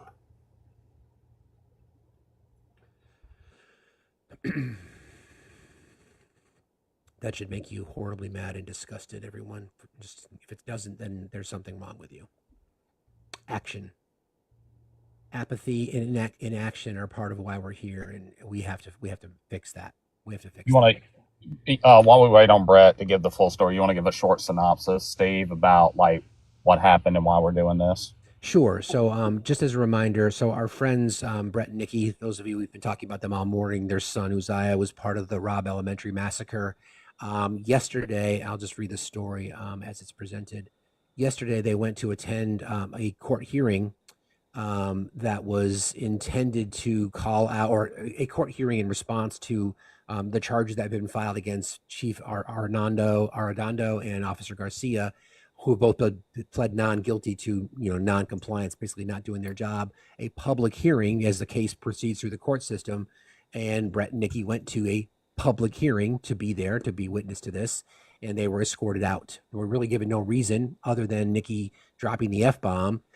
There's video for what happened. You'll find that in the link tree that's in my bio. And they were both assaulted. Brett was pushed to the ground and officers piled on him. He got a knee to the ribs. They went to the hospital. Nikki fell as well. She was, again, they were treated like criminals. Brett was walked out with his hands behind his back. Here's a picture. Thank you, Ben. Here's a picture. There you go. Multiple officers on top of him. Nikki in the back. Yep. Yeah. Yep. Protect and serve. Protect and serve. So that's why we're here, to not only call this horrible behavior out, but more importantly, to make sure that we're providing as much help as we can for Brett and Nikki, because they're going to probably, I would imagine, they're going to go to court as best they can. But in particular, what we're doing here is this is the agency involved here, right? The Uvalde County Sheriff's Department. This is their contact information, telephone number, email address. All right. Call them. I would ask that you be respectable. We're trying to get movement. We're trying to call this out. Just ask as to whether or not the incident yesterday outside of the courthouse is being investigated. Okay. Political Witch, thank you for being here. What's on your mind? Hi, Steve. Hi, panel. I just wanted to get up here. As some of y'all know, I grew up in Del Rio, Texas, and spent most of my teenage and adult years in San Antonio. Uvalde sits directly in the middle of Del Rio and San Antonio.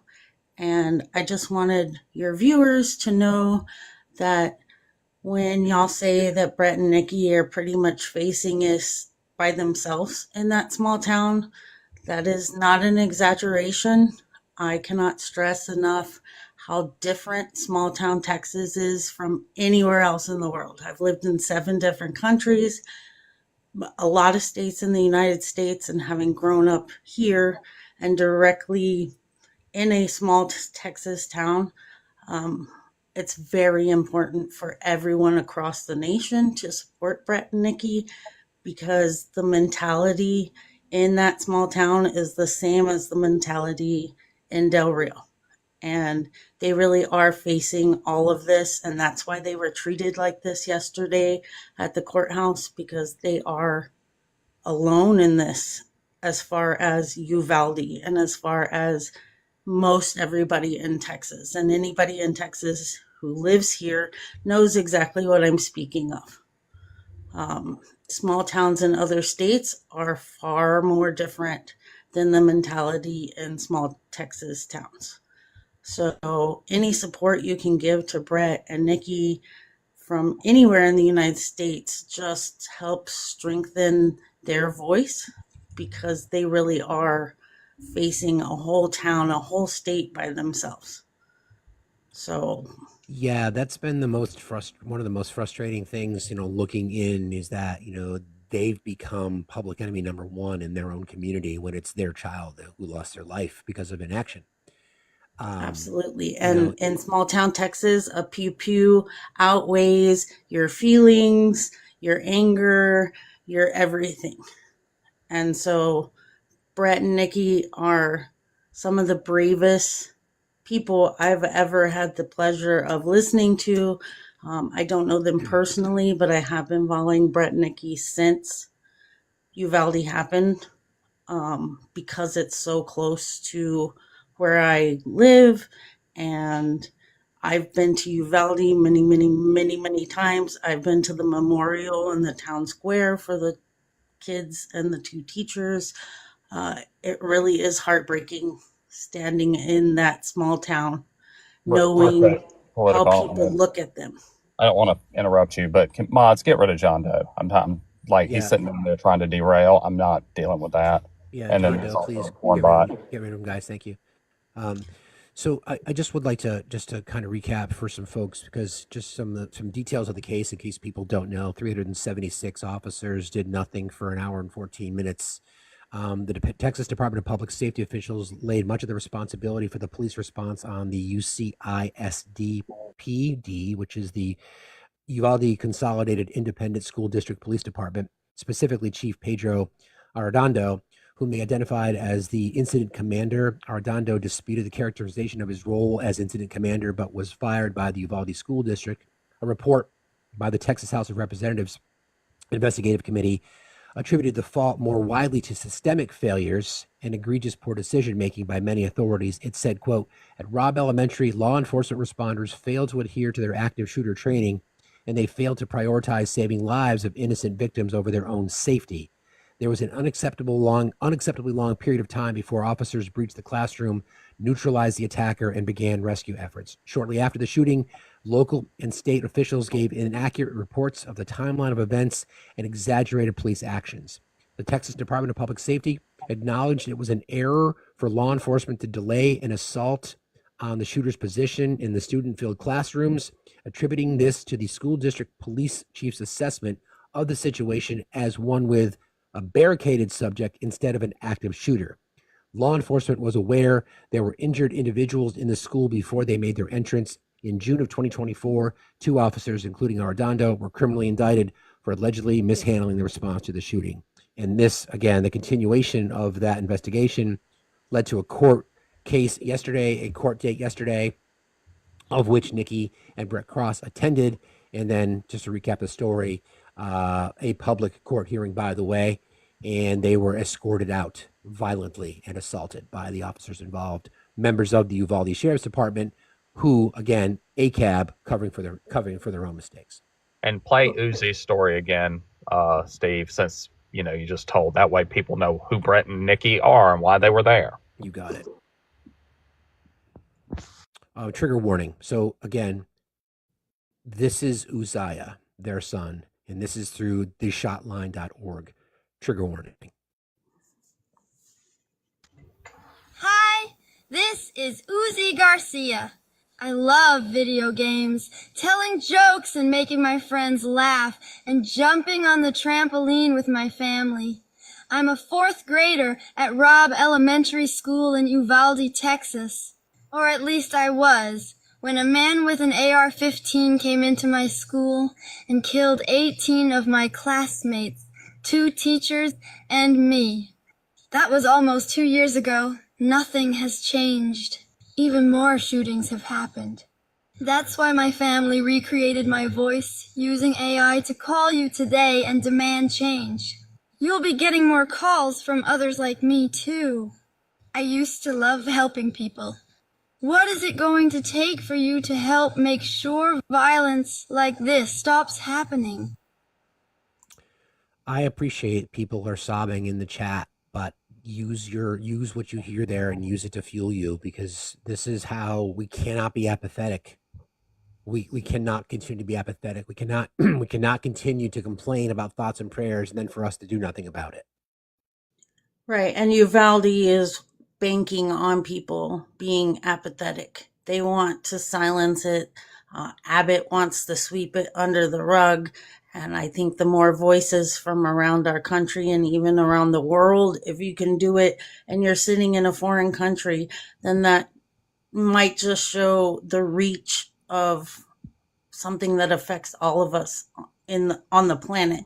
It's not just people in Texas or not just people in Uvalde. So please find it in your hearts to help out Brett and Nikki in any way possible, because they really are pretty much up against the state of Texas. And we all know how Abbott is. So again, it's the shotline.org, and you can enter your zip code and it will literally populate your congressional representatives, including their telephone numbers, and you can send this call directly to them so that they can hear it themselves. And I want to say something real quick, Steve. This is me being an asshole, because I'm not a mod for you, but like I will have mods do enforce my will. If you come in here to disrupt or like say heinous shit, I am going to have Steve's mods just ban you. Exactly. Right? You'll get one warning from me, or unless it's really bad. So like today is not the fucking day. When we're talking about the deaths of children, if you come in here to disrupt or whataboutisms or whatever, I have a zero tolerance for that kind of bullshit. Right? I just got rid of somebody that was down there being a bootlicker to the cops. I will not play today. So if you want to be able to come back to Steve's lives and play again, you might want to shut the fuck up today. Well said. Well said. Okay. So do we know how Brett's doing? Anybody? Have you heard from him at all? Wasn't great last night. Well, neither one of us were. And he was not feeling physically great either. He was like really, really sore, really hurting. But Nikki was feeling worse. Nikki has the equivalent of whiplash from the the being pushed down and the way that she fell. So she got the worst of it as far as like the way that she was impacted. But Brett was definitely feeling it last night when I talked to him. Yeah. And the sad thing is, those were the same people who stood by while those babies were unalive for no damn reason. And then to be assaulted by the same people who did nothing to even try to save their child is just adding insult to injury, and it's bullshit. It just a reminder, that clip that we played, it's AI generated from voices of victims. It's the shotline.org. We will it's posted in our Discord. Mods, who's got the chat, guys? Could you please let me know? Just there's a lot of activity there. I just need somebody to own that, please. Thank you. Hi, Linda.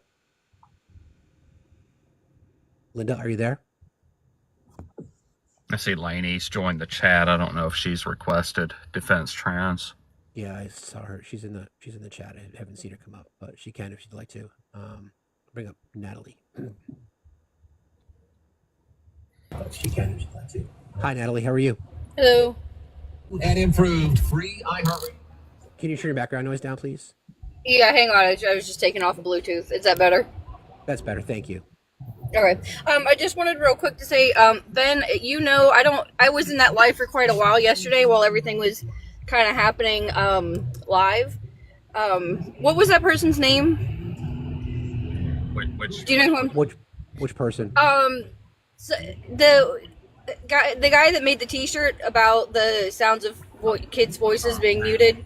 USMC, Angry Matt. Yeah, him. I just wanted to make sure that you guys on this platform were aware of that T-shirt that he created. He created a shirt of the editor's caption over some of the video from we have it in our store as well. He shared it with Steve. So Matt shared that with Steve. So it's on both of their shops. And all right. All the And all Thank you. and all I just profits want to are- make sure that was getting spread. Yeah, and all profits from the sale of those shirts will go directly to either Rise for You or to Brett's Cash App. Thank you, Natalie. Yes. All right. Yep. Thank you. Appreciate you. Yeah. All Thanks, Natalie. Yeah. The sounds of children screaming has been removed. I guess that's a good point to plug that now, since that was just brought up. Yeah, let's do that again. Just again, this is the shirt. You'll find it in the merch store, which is a link in the link tree that's in my bio. The sound of children screaming has been removed. Ben referenced the video from Uvalde. They removed the sound of children screaming. They left in the sounds of gunfire. This shirt again is in the merch store. Link is in my bio. All profits from the sale of that shirt will go directly to either Rise for You or to Brett and Nikki directly. Here you go. This is some of the video.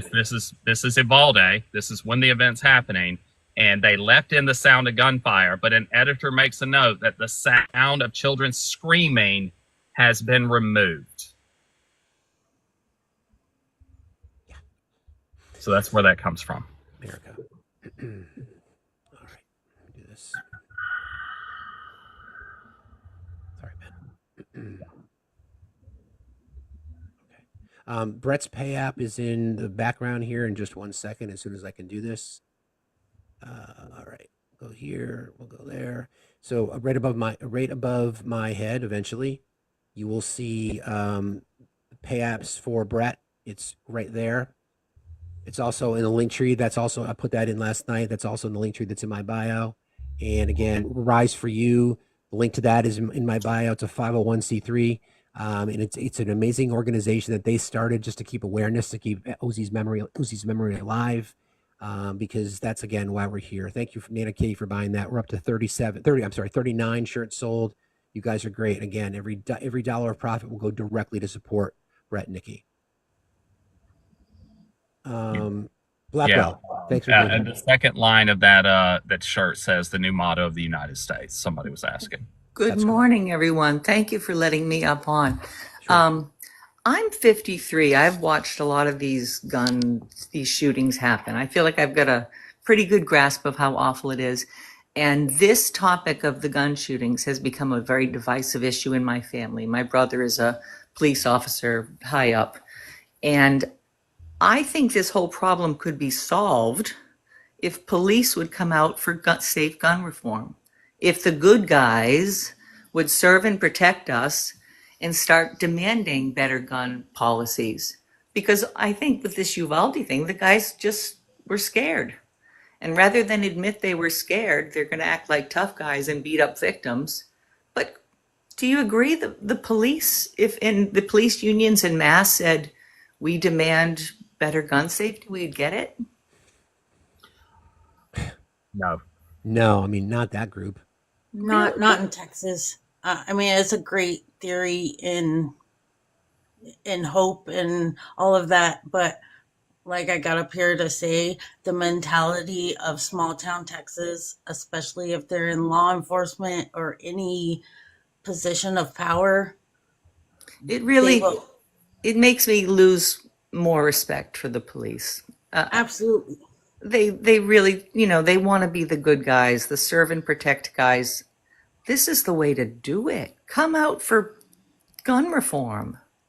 I think that's part of the reason that they removed the sounds of the kids but left the pew pew sounds, because they know, especially in Texas, people are going to feel something more about the pew pew than those poor children. And if you can sit there and listen to this video or even know what should be there and not feel anything, there's something seriously wrong with you. If you can listen to these kids sending messages through AI and not bawl your eyes out, there's something wrong with you. It's heart-wrenching. It's heart-wrenching. But I wonder who that changes. If your heart is already that hard, I don't know if AI would change. I live up in New England, where I like to think the police are a little more, I don't know, educated, erudite, whatever. They're not. They're not. That's right, because you're up in Vermont, aren't you? Yeah, I mean, again, due respect, Blackwell, but it's the apathy that's going to it's the collective apathy of our society for normalizing this behavior and us not doing enough about it. Yeah. If this is not priority number one, if this Yeah. is not priority number one to say the number one cause of death in our country for children under the age of 17 is firearms, and if that is not third year in a row, thank you, Ben, the third year in a row. Yeah. And if we're not prioritizing that every single day, whether you're going to a city council meeting, a school board meeting, and reminding everyone there that statistic. Yeah. And I number wonder one- as the guns get more dangerous, and I assume they will, at some point the police are going to just have to admit they're outmatched. I don't care what they say. I don't care about the police. But that's not what happens either. That's not what happens. What they end up doing then is it's an escalation effect. Like I live in Tallahassee, Florida, and like we have a full like paramilitary organization in our law enforcement, right? Oh my God.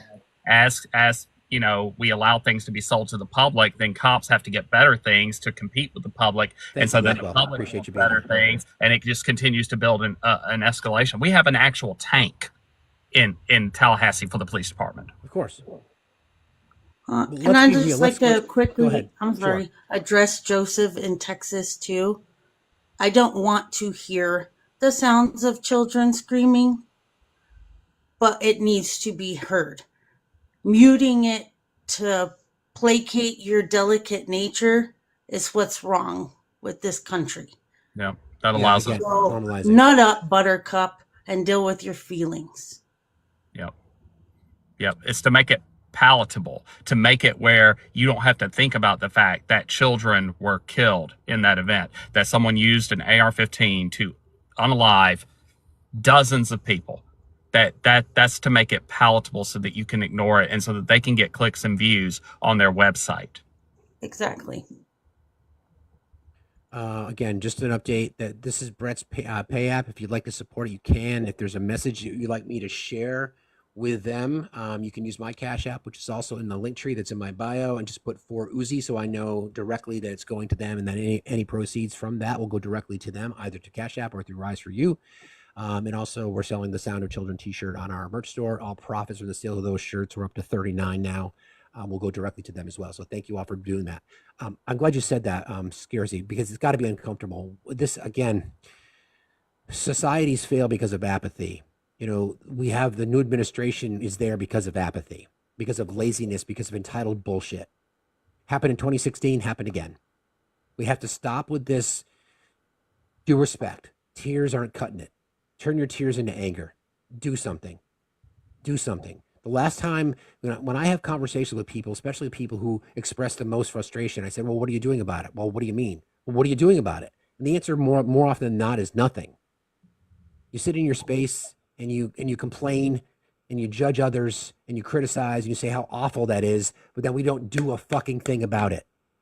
What are you going to do collectively? What are we going to do? What are we going to do to make a difference? What are we going to do? Are you going to use shotline.org? Are you going to at least do that? Are you going to pick up the phone? Are you going to call the sheriff's office? Can you at least do that? Are you going to send an email? Can you at least do that? Can you reach out to your elected officials, whether you live in Texas or not? Can you at least do that? Why is it? Why is it? We want to blame lack of legislation for systematic change. Sure, we can all do that. But what else are we doing? Are you raising a fuss? It's great that we can send Brett and Nikki our money, because they're going to need it. Can we get in the faces of law enforcement as well and ask them what they're going to do about it? Protect your peace, sure. But we have a system. We have law enforcement agencies in our country that are loaded with white supremacists. Let's be fucking real. That's what it is. Paramilitary groups designed to what? Identify marginalized communities? Sure. No doubt about it. They're not there to help you. They're not there to protect and serve. They're not. ACAB. I understand. I get it. There are law enforcement officials across the country that may be good-hearted, that may have the protection of the community involved, but you're all complicit until you call it all out. You can't stand by and watch while shit happens and do nothing about it. You're complicit. I don't care who you vote for. You're complicit. I don't care what side of the aisle you're on. You're complicit. And Ben, correct me if I'm wrong, but wasn't it the Supreme Court or somebody who came in and said that it's not really the cop's job to protect I people? want to say it was 2016 that ruling came out that cops do not have an obligation to protect and serve. Supreme Court said that. Yep. So think about that, like we look to the police to save us, protect us, but it's been said that's not their job. Thanks, Witch, for being here today. I appreciate you very much. Thanks a lot. Thank you. Lennon, how are you today? I've had better days. This is just heartbreaking all over again to see this. That shirt says it all. And they're having their voices taken away from them too. Like, at the very least, that's what they deserve to have their voices heard about what's been done to their son and so many other children. It's disgusting. It also brings up the point that a lot of people don't talk about, which was back when I was 12 years old. I know this is anecdotal, but back in '96, I had a classmate actually take their own life outside of school in their own home, had access to a gun. And that's something that needs to be looked at too. This isn't just a conversation about making sure that we have safe gun laws to stop shootings in schools. It's also to protect families from their kids getting a hold of these weapons and doing things that they don't need to do, or that they feel like they have no other choice but to do this to themselves. I feel so horrible. Yeah, it's the epidemic in our country, no doubt. Sweets, you had requested. Hi, good morning, Steve. Hi. I can't wrap my brain around how the courts can make a ruling on banning TikTok, but they cannot make a ruling on protecting our children from being murdered in their own schools. I am so angry. I have a 19-year-old daughter who is in her sophomore year of college to become an elementary school teacher. And she's like, Mom, she's starting to question if she even wants to do this, because she's like, I have to put my life on the line to teach ABCs, Mom. Like, this is becoming a really, really big issue, huge issue that we as a country need to come together and do something about this. Our children need to go to school and feel safe and not have to worry, taking active shooting classes, like training. I'm baffled. I'm so baffled right now. What are you going to do? I sent yesterday, because I was on Matt's live when all of this started going down. So yesterday I sent the email. There was a link in Matt's Discord, so we were able to send an email. Yeah. And, I'm just listening, using my voice to tell other people that I had my daughters do the same thing, asked them if they would do the email, and they did. And so we're just, I don't know what else we can do. I don't know what we as citizens can do other than just scream and yell as loud as we can from the rooftop. The link that you're talking about, created by Mrs. Puff, is in the resources section of my Discord as well. So that will auto-populate. So that's a great resource. And thank you, Chief, for reminding us of that again. That's in the resource section. I think it's we have to do more than we think we do. Are we contacting news agencies? Are we asking for coverage? Are we going beyond just our local elected officials? Are we getting in people's faces? Literally. Again, I'm not advocating for I don't advocate for vigilante justice, but we're at a point now where, again, I'll remind people, a third fucking year in a row, number one cause of death for children under the age of 18 in our country is gun violence. Yep. Gun violence. And if you raise the age to 19, it's the fourth year in a row. There you go. So these conversations cannot be, and I'm not, no accusations, Sweets, due respect. I think this is just the collective for all of us to remember. It's not enough just to feel bad. It's not enough just to have tears. It's not enough. It's not enough. As a mother, part of the problem is the right has dominated this argument, because we're asking for them to come to us and say, give us at least a compromise, and they won't do it. They will not do it. So what are we going to do? We're going to elect progressives to Congress who will go 10 steps further than what we've been asking for. They will talk about amendments to the Constitution to change the archaic language of the Second Amendment anyway. They will take that right away. They will take that right away. We need to be active. We need to be proactive, not reactive. Thoughts and prayers, that's all we get, because we're just as responsible, because we normalize this stuff, and the people who believe in the protection of our most valuable possessions, our children, don't do enough. Well, that was too, like the thoughts and prayers things, right? Like I had briefly partnered for about 6 months with March for Our Lives and sold candles called Thoughts and Prayers to just raise money for March for Our Lives, because that's all anybody wants to do is have thoughts and prayers. So I'm like, well, buy some candles, and all the proceeds go to March for Our Lives. It's not enough. And, we can't just be vocal about these things in the day or two after these events. We need to be every day, because your children may not be affected today, but it's no longer a question of when will, or if they'll be effective, and more like when will they be affected, because we now have people who experienced an event in Aurora or Sandy Hook that are experiencing second events in their lifetime. So now it's just a matter of when will it happen to you and your family, not if it will happen to you and your family. That's right. I'm going to just take a moment. I've read this before, but I think it's appropriate because it's about the relevancy of what we're talking about. You mentioned March for Life, so I'm just going to read this poem. It speaks for itself. To those participating in the March for Life, first of all, good for you. Raise your voices, express your concern, gather, make signs, do your thing. I won't call you names. I respect your right to do this, and I respect your conviction. Second, be clear with your cause. You don't march for life. You march for the birth of a fetus. Think about this. At what age does this life stop mattering to you? When it's in the womb, you cry for it. You fight for it. You empathize with it. You march for it. When it becomes 1 month old, you hope the mother supports it, feeds it, nurtures it. However, you don't support the mother in this endeavor. You think she should work hard, pull herself up by the bootstraps, and get on with her $7.25 minimum per hour minimum wage job. You vote for those who block legislation to protect its mother from violence, from making the same wage as men, from getting basic health care, from getting food stamps and support to care for it. When it becomes 6, you hope there's a public school around to teach it. Nevertheless, you vote for those who don't want to fund public schools. You vote for those who believe our schools are flush with cash, yet somehow failing.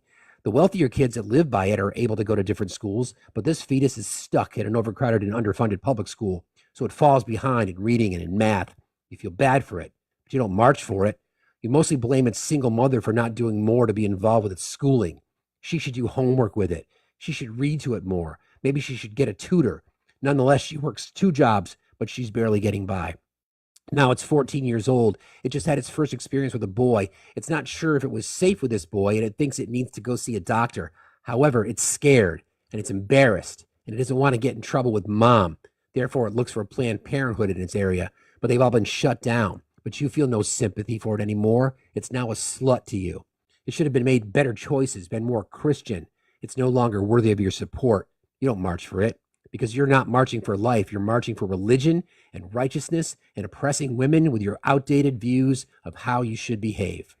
Therefore, it gets no prenatal care. It goes on living for the next 3 months wearing baggy sweatshirts and hoping no one notices.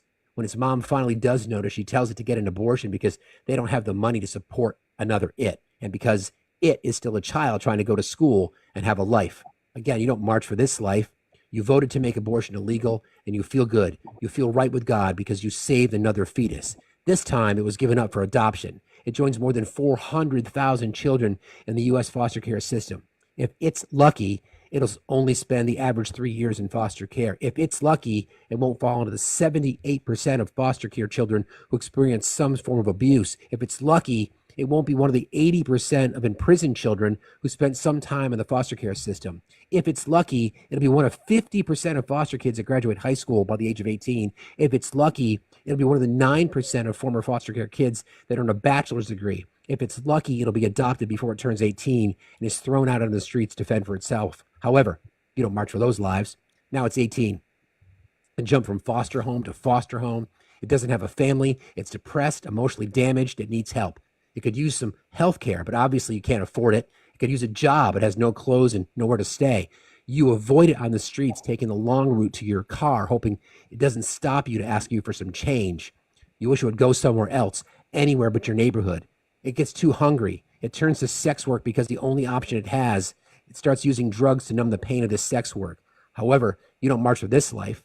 But life is a burden on society. This life is unchristian, unworthy of your tax dollars. This life should get its act together, overcome all odds, and become a self-made person, just like your granddaddy. However, when this life has a new life inside of it, again, you'll march. January 26, 2017, Courtney Hood. Our society does not prioritize life. Our society does not prioritize the innocents among us. We are apathetic. We are lazy. We do not demand universal health care. We do not demand reform in addressing gun violence. We accept it. We normalize it. Yep. We normalize it, and we don't even listen to it anymore. We don't even pay attention to it anymore. You know, that's how it's become.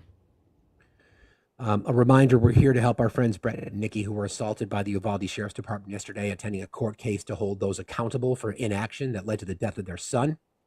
This is the contact information for the Sheriff's Department, address, telephone number, Sheriff's, the email address. Please, if you're going to call, I would just ask you that you be respectful. We're trying to get movement. I would encourage you to say, I would like an update on the investigation, or is there an investigation into what happened outside of the courthouse yesterday in Uvalde? Please do that. Again, keep calling. I'm not sure where they're at today. A lot of people have been encouraging them to call. Do not call district attorneys. Do not use threatening language. Do not use deny, depose, defend, whatever those, repeal, repel, whatever it is. Don't use that. Stay focused. Stay above it. Okay? This is riseforyou.net. This is the 501c3 charity that's been set up by Brett and Nikki in support of their son Uzziah. This is Brett's pay app. In my link tree in my bio, you'll find a link to the merch store. And we have a shirt that is the sound of children screaming has been removed. That is taken directly from the video that in the day, May 24th, 2022, when this event happened. The sound of gunfire is still there, but the sound of children screaming has been removed. This is the society that we live in. We do not do enough. We need to demand action. Demand action. Because if we are the people who believe in the rights of others, and by the way, the overwhelming majority of our population believes in some changes to gun policy, overwhelmingly so. Universal background checks, red flag laws, raising the age, perhaps not as much, but it's the lobby. And we're not aggressive enough. We're still electing people who are taking money. And that's got to stop. Yeah. And to that point, turn my camera back on. To that point, it's not just Republicans that take money. Sure, we have people like Marco Rubio that after Parkland, when he was confronted by Parkland survivors, and he told them he would always take money from the NRA. But it's not just for Republicans. Right across the state line in Georgia, there's a man named Sanford Bishop. He's been in office since 1993, and he is the highest paid Democrat in NRA funds. He is an A+ rating with the NRA, and they give him donations every 2 years when he runs. Sweets, I'm going to drop you down. Thank you for being here. Appreciate you. Thank you. I'm angry. I'm frustrated. I'm just torn up. I am just so, this is not. Hi, Vicky. How are you? Good morning, Steve. How are you? You know, I'm a little torn on the gun debate. And let me give you a little bit of my history. My dad, a Marine and the son of a Lutheran minister, was a firearms hobbyist. I grew up with him. I actually own his M1 Garand that he carried in the Korean War. At any one time, there was 200 weapons in his den, 50 pounds of gunpowder, weapons everywhere. But nobody did anything back then. We have a change and shift in humanity since then. People do not value any life, any. Now, my boat was boarded about 4 months ago, 5 a.m. I was woke up out of a sound sleep. I grabbed my firearm and addressed the person. Vicky, due respect, okay? We can, no one is talking for removing all firearms from our society, but we're not really here. No. Let me land my plane here. What I'm saying is we need to change the way we look at this stuff now. Like after that incident, I changed because had I not been trained, that guy who it was just a prank, he wasn't there to hurt me. I de-escalated it. Had I not been trained, he could have been unalived. Okay? So what I'm saying is, yes, background checks, I'm fine with. Universal background checks, I'm not. But okay, well, I'm sorry, but I'm not going to have that conversation with you. Appreciate it. Yeah, no. Read the room next time. Read the room. Statistically, you're not going to defend yourself with a firearm anyway. Wow. Like I said, less than 1% of crime is stopped by a person with a firearm. And statistically, no violent crime is stopped by someone with a firearm. Yeah. Defending, how are you this morning? Oh, hi. Good morning, Facts from Washington, D.C. I'm an advocate for Moms Demand Action, which is the Northern Virginia chapter of gun violence prevention for the past 9 years. I'm also a lobbyist here in Washington, D.C., and we are a military and government family. I think I've talked to you on your panel in the past. Yeah. Coming back. Thank you. Yeah, about 25 minutes ago, I called the number that you have cited on here, and I selected option number 1. And I talked to a lovely secretary there. It's before hours. It sounded like it was before hours because she said nobody was there except for her. And I asked her about the video that was circulating. And she said she didn't know anything about it. And I asked her, how would I get status of the investigation if there is an investigation? And she directed me to the DA's office. And I said, well, is there anybody in this department? I don't feel comfortable calling the DA's office. I don't live in that county. And she said, there's nobody here that I'm aware of that's familiar with that you could talk to that I could direct you to. And so, again, she said, contact the DA's office. And I said, well, what is the DA? What give me some more information? Apparently, Uvalde is a county. And she said, there's only one DA's office. Yeah, the DA does Yeah, not. that don't help. And they will target Brett and Nikki for if it, so don't call the DA. Well, I did. I know. I did not. And I told the secretary I don't feel comfortable doing that because, again, I'm not a constituent there and I'm not familiar connected to the case I'll be right back. Being a constituent. Anyway, I was down in the comments for the past 20 minutes and I was muted for some reason. I'm not quite sure what the policies on this live are in regards to commenting. Can somebody clarify what the terms and conditions are of the comments? I don't know what you said, defending, but if one of the mods, you unmute defending, they're one of my mutuals. Okay, I wasn't clear on why I was being muted. I was a little, anyway, yeah. I was. They may have accidentally clicked on you, or maybe they misinterpreted something you wrote. Like I've been watching some of the comments for stuff, but I haven't been fully paying attention to it. Right, of course. Okay. Unmute. Thank you. So this is a really important conversation. Facts is absolutely 100%. We've been saying this for the past 20 years, really, in regards to, and I don't know if I can say GUN on this platform, violence prevention. Anytime you're in a panel with me, you're safe to say. Okay, so gun violence prevention, and we have been able to get the NRA headquarters out of Northern Virginia to Texas. That was a big win for us and our cause, but we're losing the fight. And Facts said it so eloquently that we have to stop screaming and yelling to our relatives and our neighbors and are going on TikTok and going on social media and complaining and not doing anything. So we need action. It requires action, requires all of us to contact our elected officials, put it on your calendar every single day, take 5 minutes that you're on this app and pause and contact your elected officials, particularly if you're in a red district. And people tell me all the time, well, they don't, it's not gonna work. It's not gonna help. They're not gonna do anything. That's okay. That's okay. Do it anyway. If they have so much volume, if every single day their staff members are going to their boss and saying, well, sir, I'm getting all these calls and all these emails and I'm kind of getting tired of it because I can't go to my lunch. That's a good thing. That's a good thing. We have to be persistent. Again, we have to take 5 minutes, start little. Every single day, it requires action. Democracy is a verb, and if we don't exercise it, we're going to lose it. I yield back.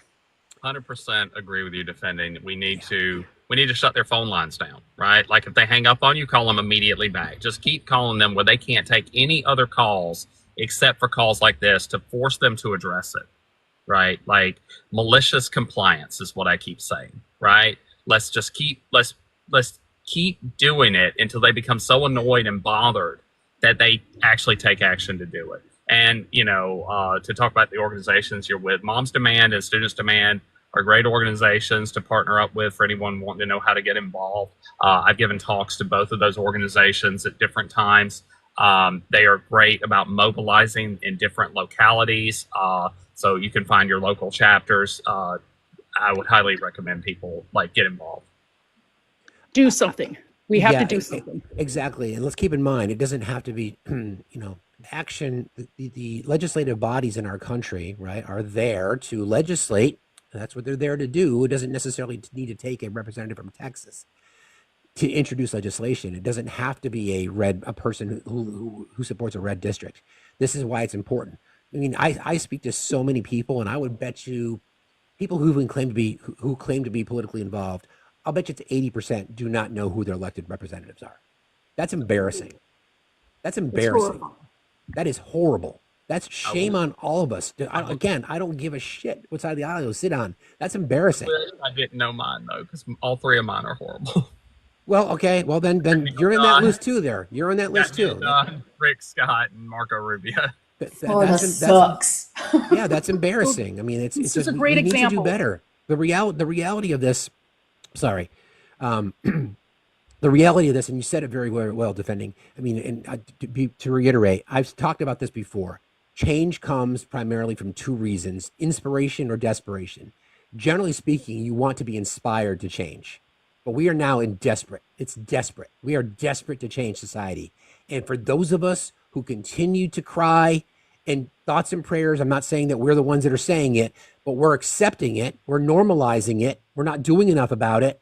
So what are we going to do about it? If this is it, is this the final piece? Now we can put faces and voices and conversations to people because of what happened. The fact that we know Brett and Nikki, the fact that they've touched our lives. Is this going to be it? Can we personalize it finally? What are we going to do? What are we going to do? Everyone. Go ahead, Ben. That's the thing, though, is that we should know Brett and Nikki. You've been on the radio show with me before, Steve. You say this exact quote. I say it every episode. I should not know them. None of us should know them, right? And Matt even said it a little bit better yesterday, where no one living in the state of New York should know anybody living in some small, tiny town in Texas, right? Like there's no real reason for that, right? And the only reason that we know who they are is because they experienced this horrible tragedy. And the only reason I know who they are and I'm friends with them is because I directly work with this stuff, right?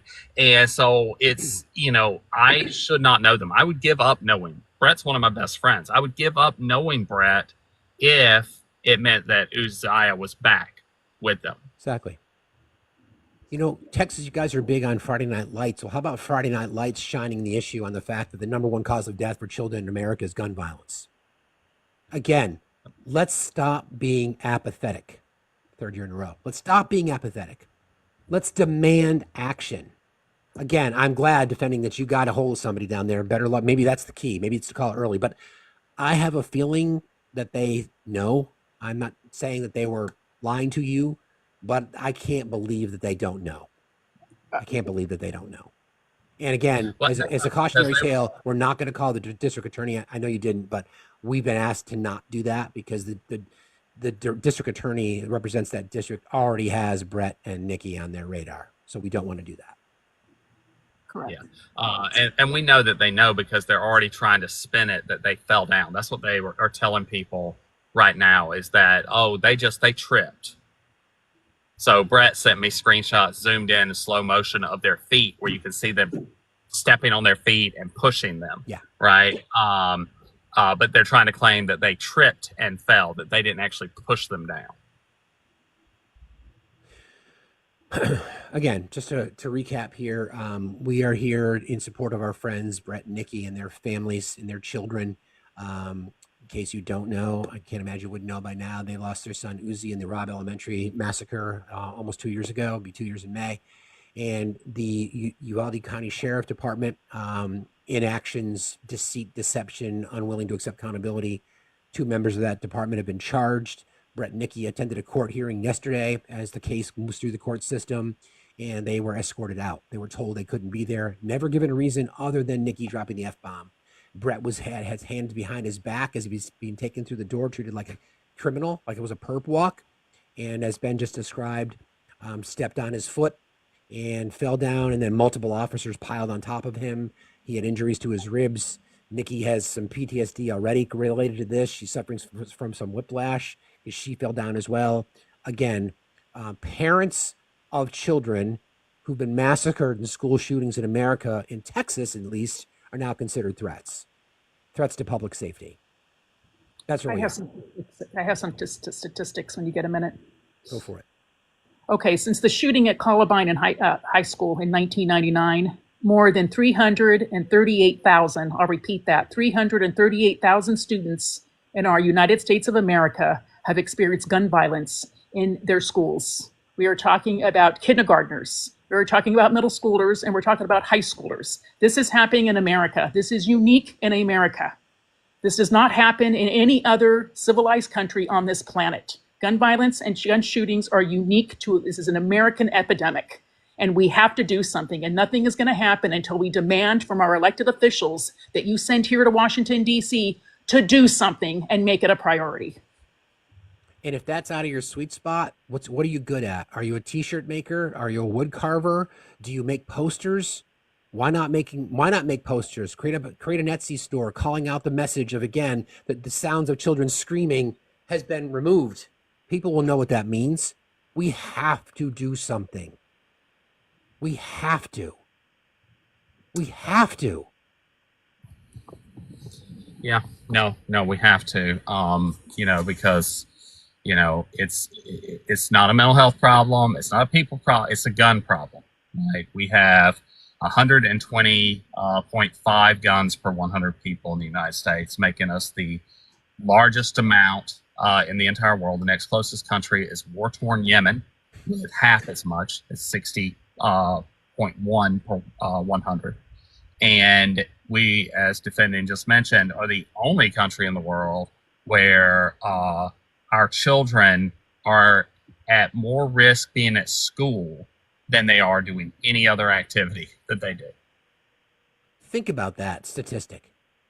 That is crazy. A car is one of the most dangerous things all Americans, interact with, that leave their house or whatever, like some kind of vehicle, right? And a child is actually safer in that than they are at their own school. And Facts and Ben, in every single one of these cases, every single time, the common thread is access. Accessibility, every single time.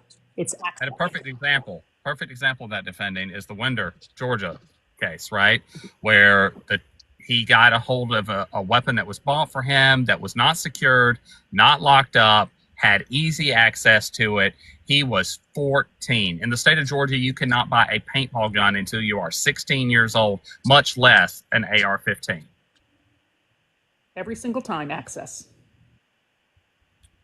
James, you can just leave. You're just done. You're a waste of my time. How pathetic of you to laugh at that. Laugh at the statement that children are unsafe in schools. Hey, Paul, thanks for being here. Yeah. Hey, I have a proposed solution. This is me. President Biden's leaving soon. This is what I would do if I was president.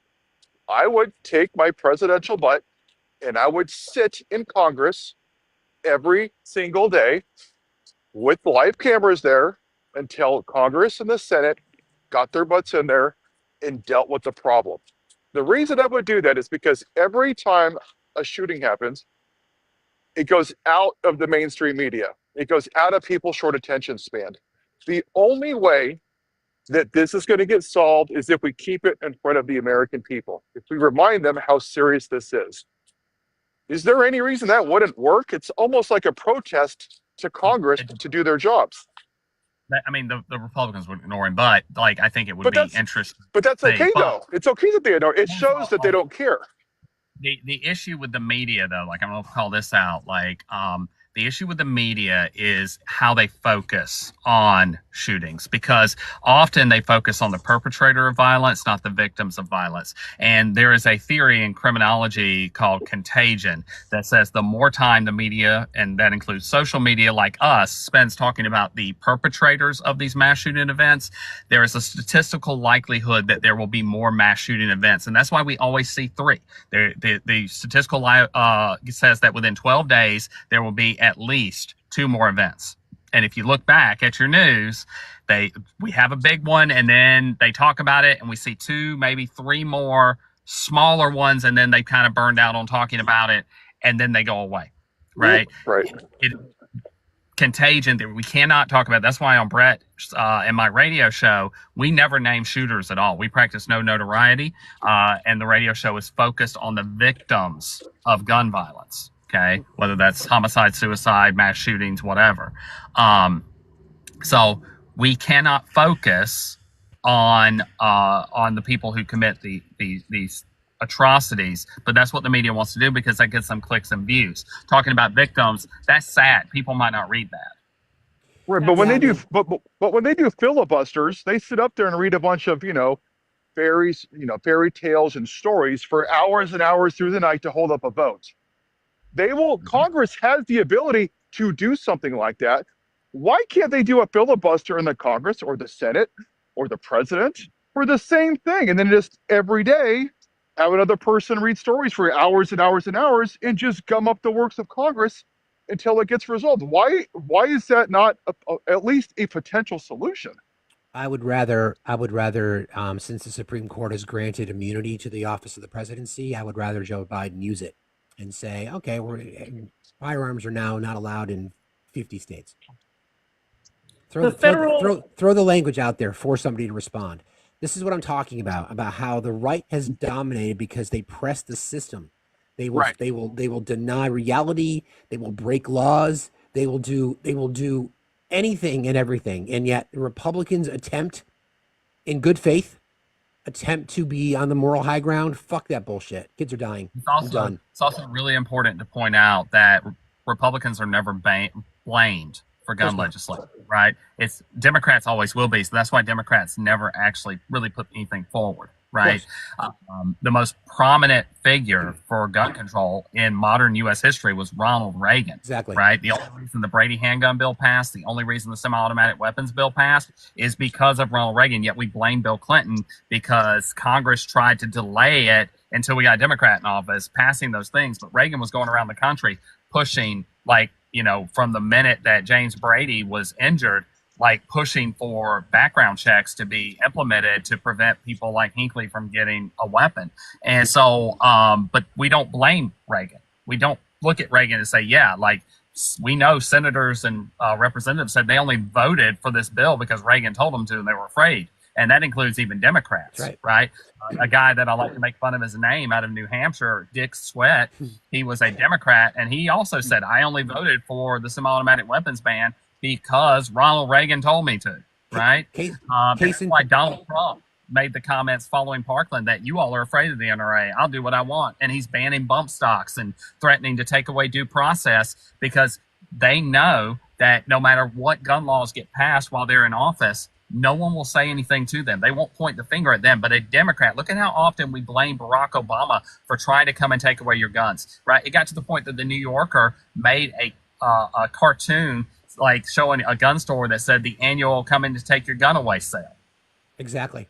Case in point, what just happened yesterday when Mike Johnson goes on the floor when the Elon Musk inbound administration basically went on Twitter and cried about keeping the government open, and because 2 Democrats voted against it, Mike Johnson owned the narrative and said Democrats don't want to pay farmers. Meanwhile, it was 38 Republicans, the majority party, and again because of the feckless, apathetic elected officials on the Democratic side, Democratic Party in Congress will not stand up and do anything.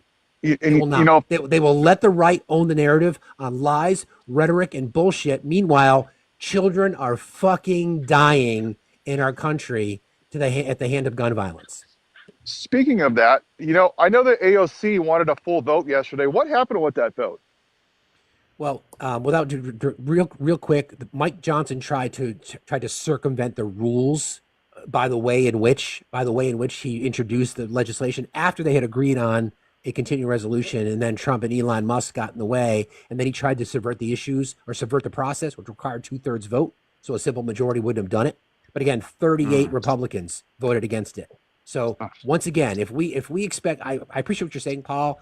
I'm not big on grandstanding. I'm big on action. I'm tired of embarrassing people because embarrassment doesn't work.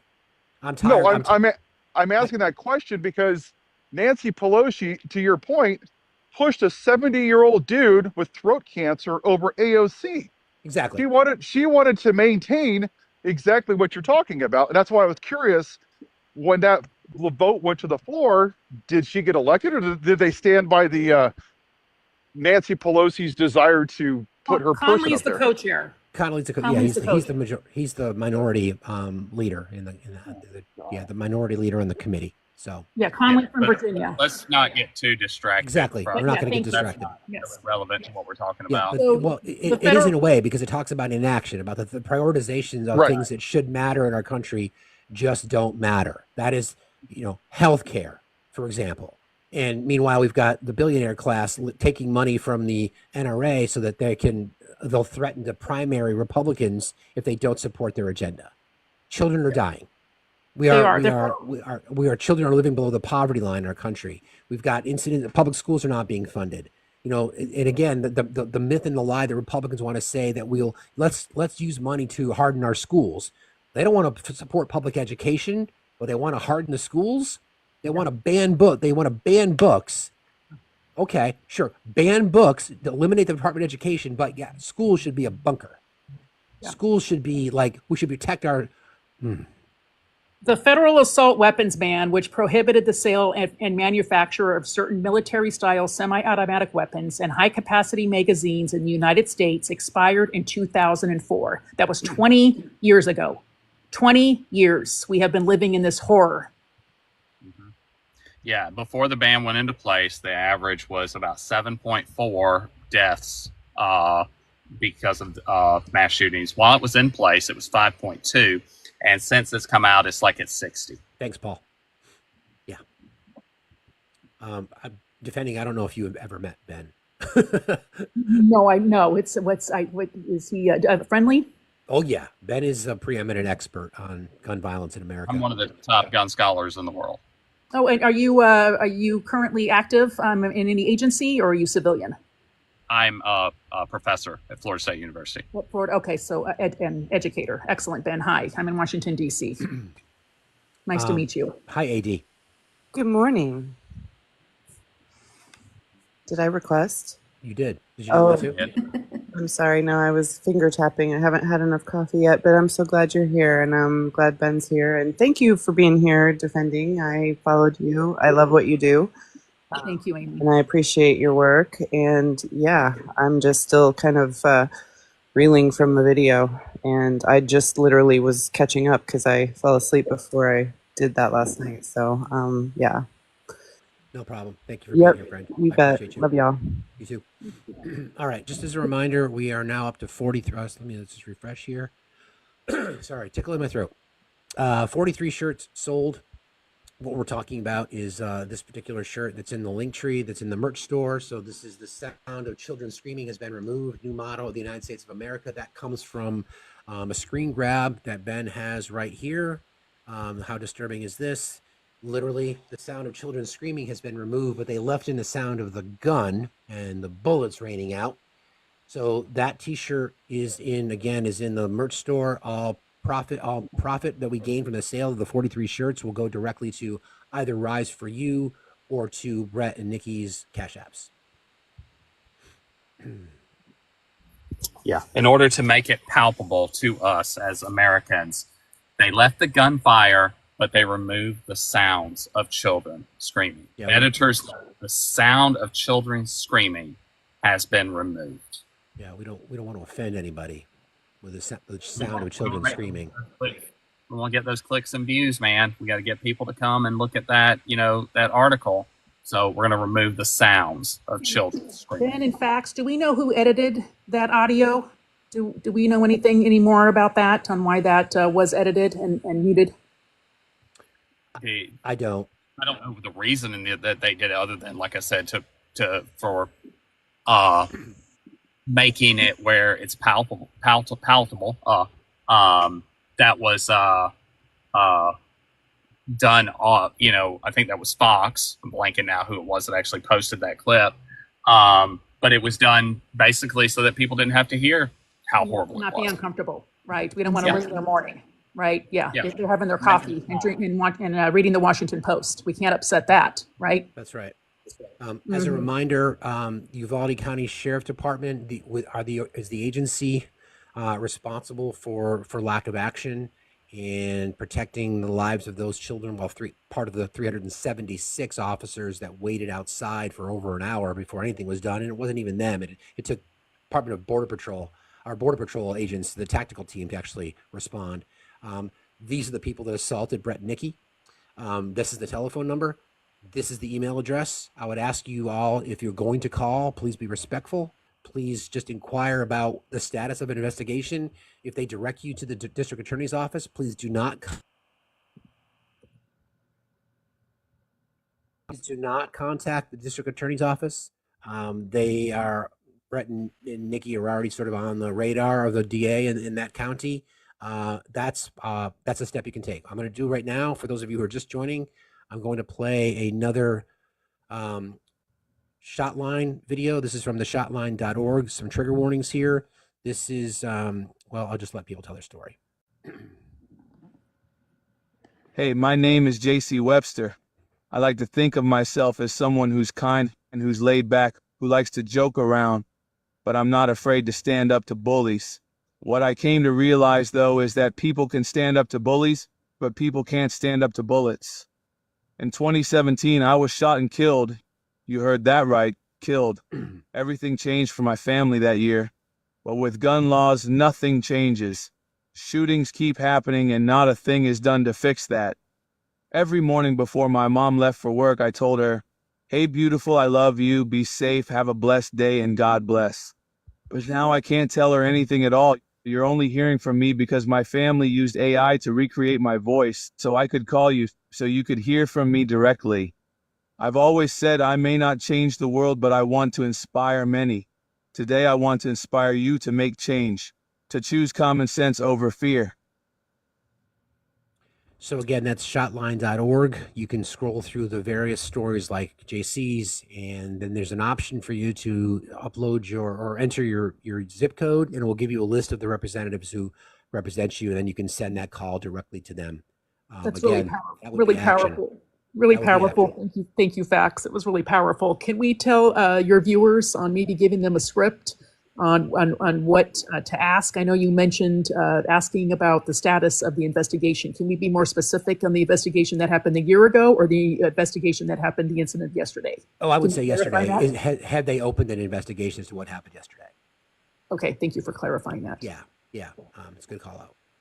So just a couple of other notes here. I just want to make sure I'm getting all of our resources. So in the resource section in our Discord, Mrs. Puff and then Chicky also reminded us that we have an email that's been drafted. You can find that. It will auto-populate. That's for Brett and for Nikki specifically. Again, that's in our resource section. You'll find that. Again, we're raising money for Brett and for Nikki. This is Brett's Cash App. If you'd like to make a donation there, I'm sure that they've got a lot going on today. It's unfortunate we haven't been able to talk to them, but that's okay. We're just going to do this without them. And again, the T-shirt that we're offering up in the merch store does have that quote on it: "The sound of children screaming has been removed." The new motto of the United States of America. It's available in the merch store. All profits will go directly to either riseforyou.net, their charity, or directly to Nikki and or Brett through their Cash App. You'll find that resource in the link tree that's in my bio. What's the website? I'm going to put it down in the comments, Fax. What's the website for the script? I'm going to put that down in the comments. It's a tiny URL. Let me see here. I'll populate it. It's tinyurl. I'm sorry. It's the one I have behind me too. Yeah. Can I see it? Can the viewer see it? I'm just going to put it down in the comments as well for reference. I'll put it right there. There we go. So it populates, and I'll just read it for you. So the subject line, once you hit the link, it goes to the mayor of Uvalde and also the sheriff's office, which is the email that we had, the email address, and it says, County Sheriff Ruben Velasco and Acting Mayor Zamora, I'm writing to address the assault on Brett and Nikki Cross today, December the 19th, 2024, so yesterday. The treatment of the Cross family by your officers is beyond unacceptable. The use of violence against unnamed civilians, grieving parents who were at the courthouse to advocate for their murdered son is nothing short. Was standing idly by during their son's murder not enough? Now your officers have added to their pain with an act of physical aggression that marks a disgraceful new low. We know you will not discipline for your officers' inactions. We demand immediate and decisive accountability for their actions. The 6 officers involved in this assault must face accountability for their misconduct. Failure to discipline those responsible for this attack would send a clear message to your department, condone such behavior. We will not stand for inaction. Corrective measures must be taken and justice must be served. The world continues to watch. Show them you will not tolerate this behavior from your officers and make a difference. I just sent this. Excellent. Thank you for that. You want to? And you can make a call while you're on. One more time, Ben? You want to update? We've got people asking in the chat what happened. You want to tell them what happened? Steve? Sure. Yeah, absolutely. Okay. So long story short, actually it's a long story long. Who cares? Ben and Nikki's son. Ben and Nikki is their son. Uzziah was. Sorry. You're getting us all confused now, Steve. Yeah, I'm sorry. Yeah, no sleep. Brett and Nikki's son Uzziah was murdered. Was one of the 21 that was killed at Robb Elementary School in Uvalde, Texas, May 24th of 2022. And since that time, Brett and Nikki have been advocating for justice. Brett is in chat. Bring Brett up. Let Brett tell the story. Yeah, I'll let Brett tell the story. I'm just gonna. Good morning, my We'll friend. shut up now, Brett. It's you. Sort, but other than that, I mean, now I'm pissed off. You know. Yeah. Yes. Yesterday I was upset and everything. Today I'm pissed off.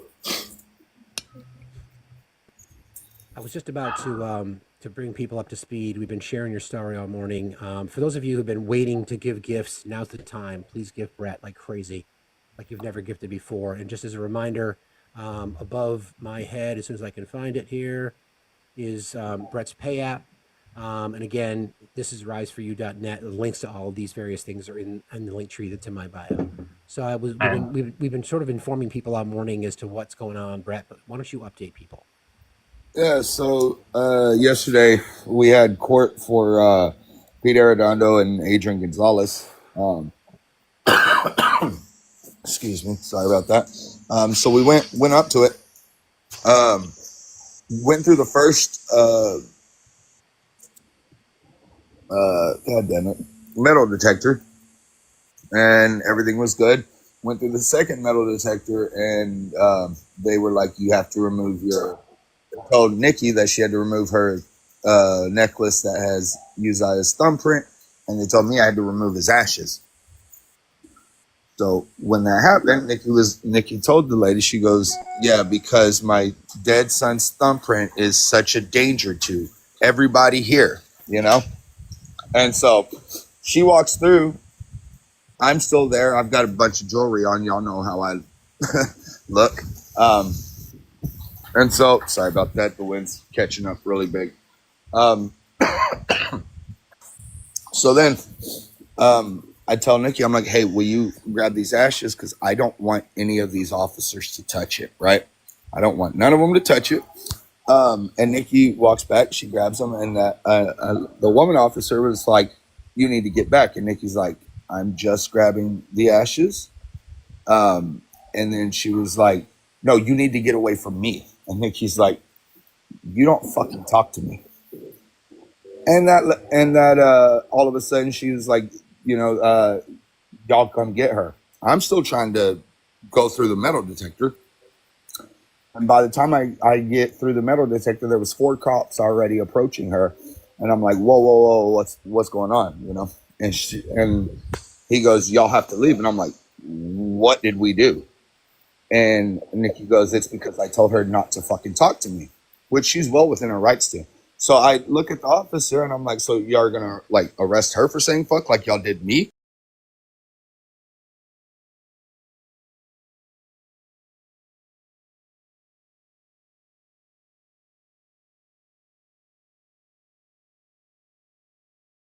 After that. Yeah. Yeah, Brett, we've been sharing your story. We've also been sharing the shot line because we figured this is a great, jump off point to restart that. Oh, absolutely. And thank you all so much. Steve, Ben, Chicky, thank you. Thank everybody who is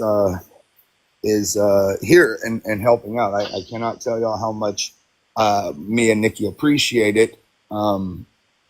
It's just the shit should like none of y'all should even know my name. Like if these officers would have done their damn job in the first place, y'all wouldn't have known my name.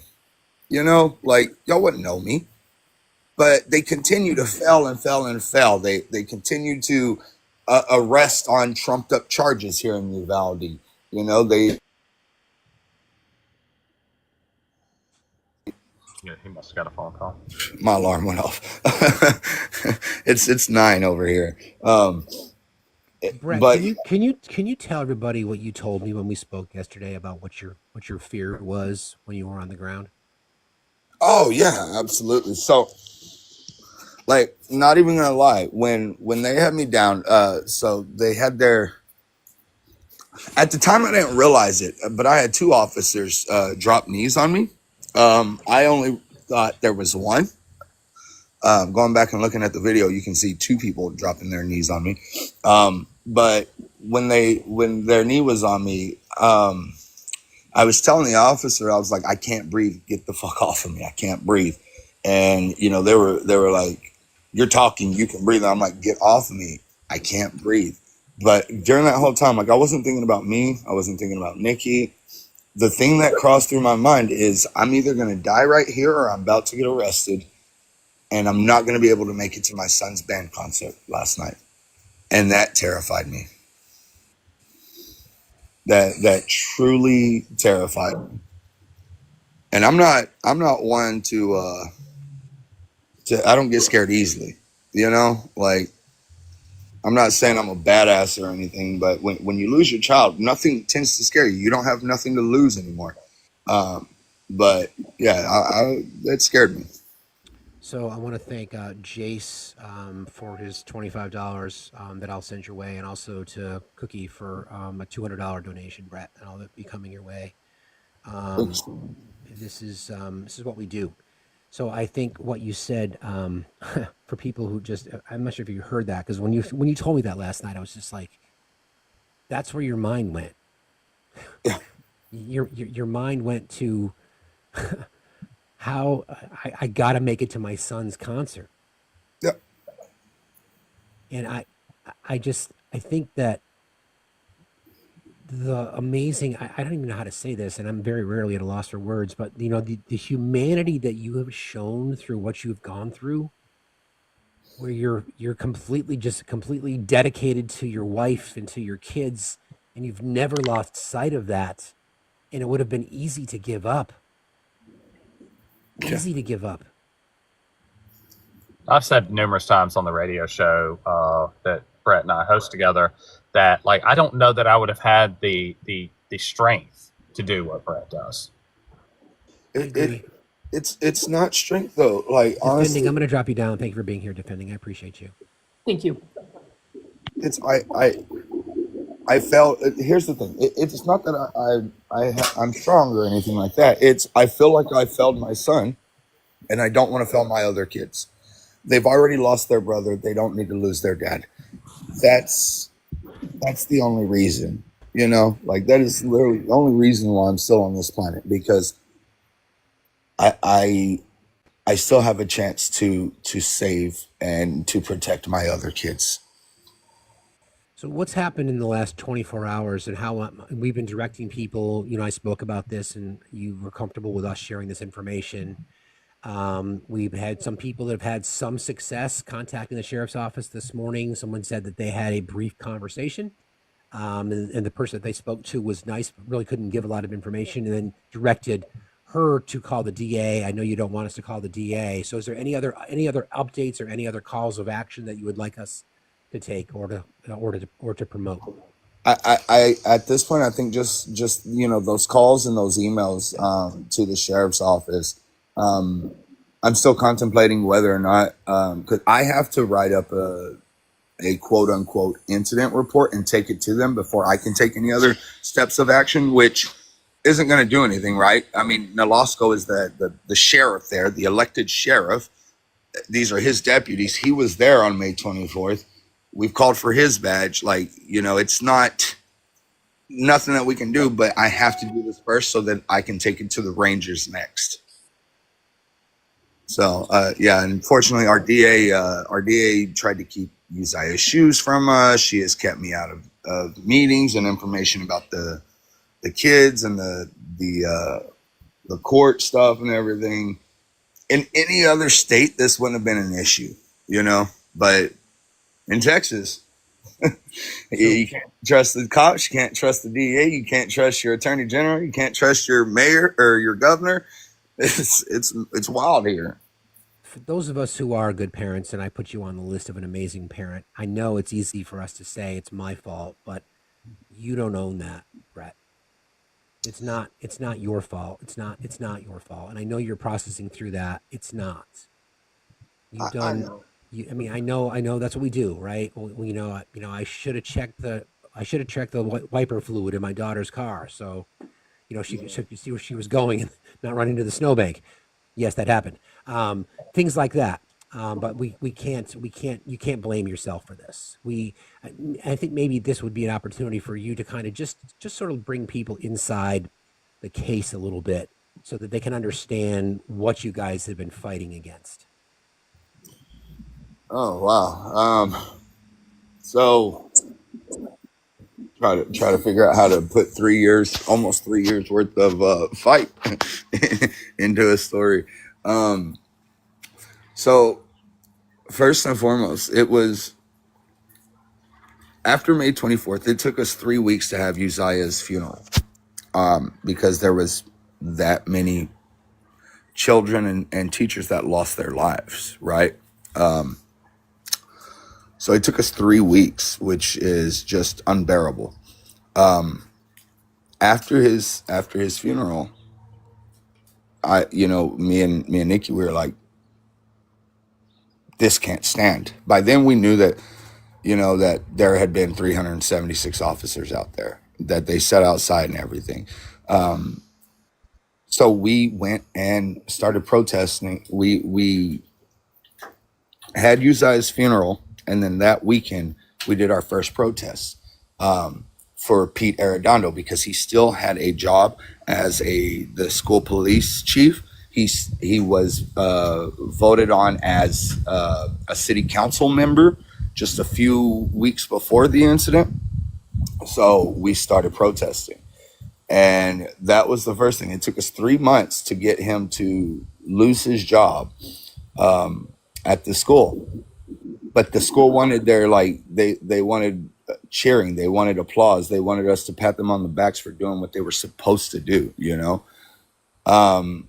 We have fought tooth and nail at the city has not gotten rid of any of the officers. The sheriff's hasn't gotten rid of any of the officers. I had to sit outside. I had to do a sit out for 10 days at the school to get their police force dismembered and rebuilt. It's been crazy. I've had false allegations thrown at me that me and Nikki have both had to dispel. I have been arrested for saying fuck. We had this happen. I mean, it's just Uvalde doesn't care. The community members of Uvalde voted in Mariano Pargas, who was the acting chief of the Uvalde City Police that day. The guy that you see in the footage that has the blue shirt that walks around saying, walks around after he got the phone call saying that there are 8 to 9 kids still alive. our community voted him in to be a county commissioner. Like, they don't care here. And it's getting to the point where it's just like, how much longer can I stay here and try to fight the city, when this community is okay with it? I get told to get over it, to move on. I've had people tell me to go and die. I've had, people try to say, oh, well, he's not your biological son, so you're just faking it. You're just here for attention. You're just here for money, all of this shit. And I'm like, what fucking money? I've spent every single penny that I've had traveling to DC, to Austin, to fight these bills and get some change, because I don't want another parent to have to pick out which fucking cartoon character goes on their child's casket. Brett, I was thinking that I'm going to have Political Mom, just for people who haven't seen the video yet. I've asked her if she wouldn't mind sharing that, and I think it might just give people some context. We've talked about it a lot today, and I know a lot of people have watched it, but I think if you're okay with that, Brett, I want to make sure you're okay with it. Absolutely. Absolutely. Okay. Yeah, let me go ahead and get my laptop ready. Thank you. So then yesterday you were at a hearing for two people in particular as to why those two were the only ones that are charged. Yeah. So the reason, sorry, the reason why those two are the only ones being charged is that Adrian Gonzalez could have stopped their shooter before even going in the classroom or even going into the school, but he didn't. So he is charged with 29 counts of child endangerment. It is the 19 kids survived. Arredondo, because he was the chief of police for the school who wrote the active shooter training and all that, he's charged with 10 counts of child endangerment just for the survivors. He's not even charged for our kids, but that leaves 374 officers who did not go in, that sat outside for 77 minutes. They're not facing any sort of accountability. Have you been given any reason or given any information as to why none of them have been charged? Well, the Supreme Court said that cops don't have any duty to actively to save lives. They don't have to do it. Yesterday was the hearing, because as this case is just going through the court system. Did you get any results of the hearing? Yeah, so I did. So they're trying to move it out of Uvalde, which is what I wanted initially. I don't think that they will face any sort of justice here in Uvalde. Like I said, we've already seen where they've voted these people in, where they think that these officers did nothing wrong. But the next step is they're kicking it out to October of next year. So we won't have any other court hearings or anything until October. They both have been fired, right? Yes. So Pete got fired, and then after the sit out, they disbanded their whole police force. The school did, because of the sit out. All right, let's watch this video. Trigger warning for those of you. Thank you, Political Mom, for bringing this up. I'm going to play this. I'm Jerry Ferrara. I was a pretty young guy when I started working as an actor. I always knew that one bad choice could ruin it all. Watch for the ad real quick for like 10 seconds. Forget you, Jerry. Right? Okay. Also today, there was a big scene outside the Uvalde courthouse when the parents of one of the school shooting victims were I don't know if this is the right Officer video. Adrian Gonzalez when this happened. Watch. Double knees. I want to know why that we got kicked out. Did any one of y'all tell me? No. I said, how do you like that? Let's see if I can find the whole kicked out video. is still on. Let me pull up the whole video. It should have been on here. Well, Steve, you have it on your account. I do, yeah. I don't have. I think the full video should be up here because that's where I pulled it from the first time. It's the YouTube link. I think The it's, original link, I think, had it. I think it's that one. This one? Yep, that's the one. Yeah, this is it. My bad. Mm-hmm. You're not gonna expand, are you?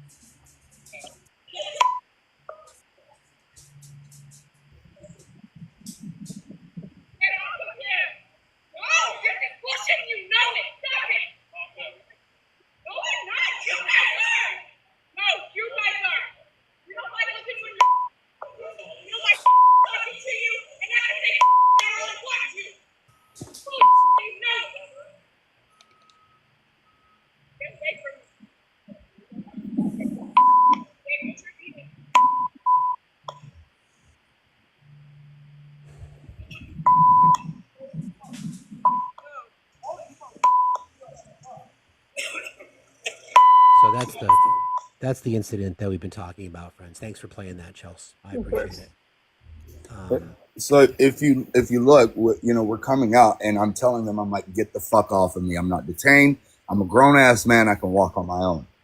And they just won't let go of me. So I'm trying to pull my arms out and everything, and I get to pull one of my arms out, and it spins me because they're holding on to my other ones, and so I end up twisting and looking right at them. And if you watch, I'm walking backwards away from them. And they step on my foot, push me down. And as soon as that happens, you see the bald one drop his knee on me. And then you see the big one come out of like right field and does like a Hulk Hogan knee drop on me and shit.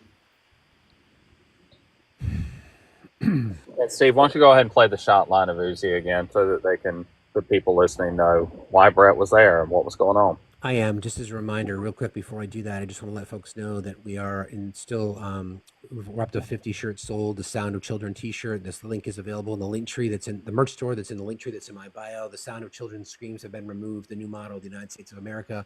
With Brett's blessing, we're selling that, and all profits from the sales of these shirts will go directly to either Rise for You or to your Cash App. You can let me know how you want that to go. All right. Let me do this real quick, and then I'll play that. Again, we're here with our dear friend Brett Cross in support of Brett and his lovely wife Nikki. I'm going to play Shotline. Again, trigger warnings for people that are just listening for the first time. You okay with me playing this, Brett? Absolutely. Okay, this is Uzi's story. So that again, it speaks for itself. Hi, this is Uzi Garcia. I love video games, telling jokes and making my friends laugh, and jumping on the trampoline with my family. I'm a 4th grader at Robb Elementary School in Uvalde, Texas. Or at least I was, when a man with an AR-15 came into my school and killed 18 of my classmates, 2 teachers, and me. That was almost 2 years ago. Nothing has changed. Even more shootings have happened. That's why my family recreated my voice, using AI to call you today and demand change. You'll be getting more calls from others like me, too. I used to love helping people. What is it going to take for you to help make sure violence like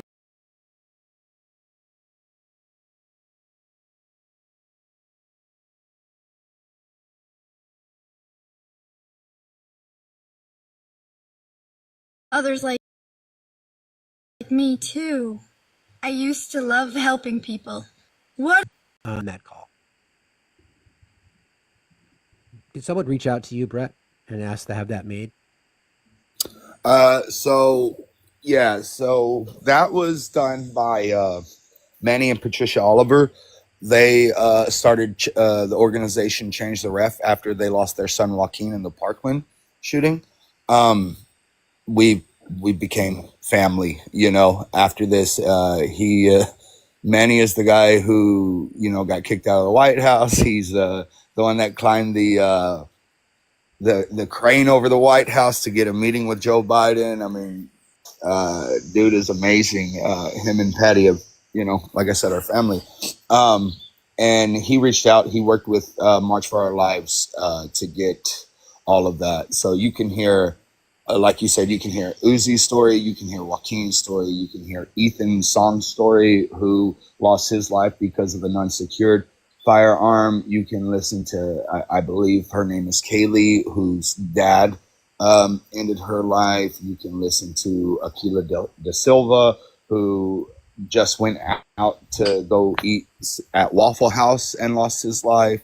There's a lot of stories that we don't hear as a society and as a world, because too many times our children are made statistics while people talk about the perpetrator of these acts. That's right. Again, it's theshotline.org. The link is in the resources section that's in our Discord. Also, Chicky talked about a drafted email that you've already created. Literally, you can just populate it. And I've read the description of the email earlier. I've sent 3 since we've been talking here. And again, it's just calling attention. It goes to the sheriff's sheriff's office in Uvalde, and it goes to the mayor's office in Uvalde. Just as a reminder, again, theshotline.org. So, Brett, I know we talked earlier this week after the Madison, Wisconsin incident, and you'd mentioned that you're going there. And I think that's part of why we wanted to do these fundraising events, because I know you advocate and you become, like you said, you don't want to ever have to get to know these other families, but you do. Yeah. You do.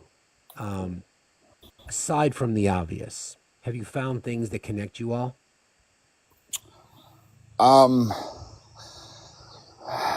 If each parent, it's different. We connect either through them or through, the children that they've lost. Like I said, Manny and Patricia, we connect through our love of art and using art to fight gun violence, with parents like Aquila's, we connect over stories about their children, and like that deep-seated agony that I was talking about earlier, where it's like I felt them. You connect over that. You connect over the smallest things, period. And it's just nice to know that there is. This is going to sound terrible, and I wish it wasn't true, but it's nice to know. I wish there wasn't, but it's nice to know that somebody knows what you're feeling, because when somebody who hasn't experienced this tells me that they know what I'm feeling, I'm like, you don't, and thank God you don't, right? So I've met wonderful people through here, people who have been fighting a whole lot longer than I have, that have lost their children.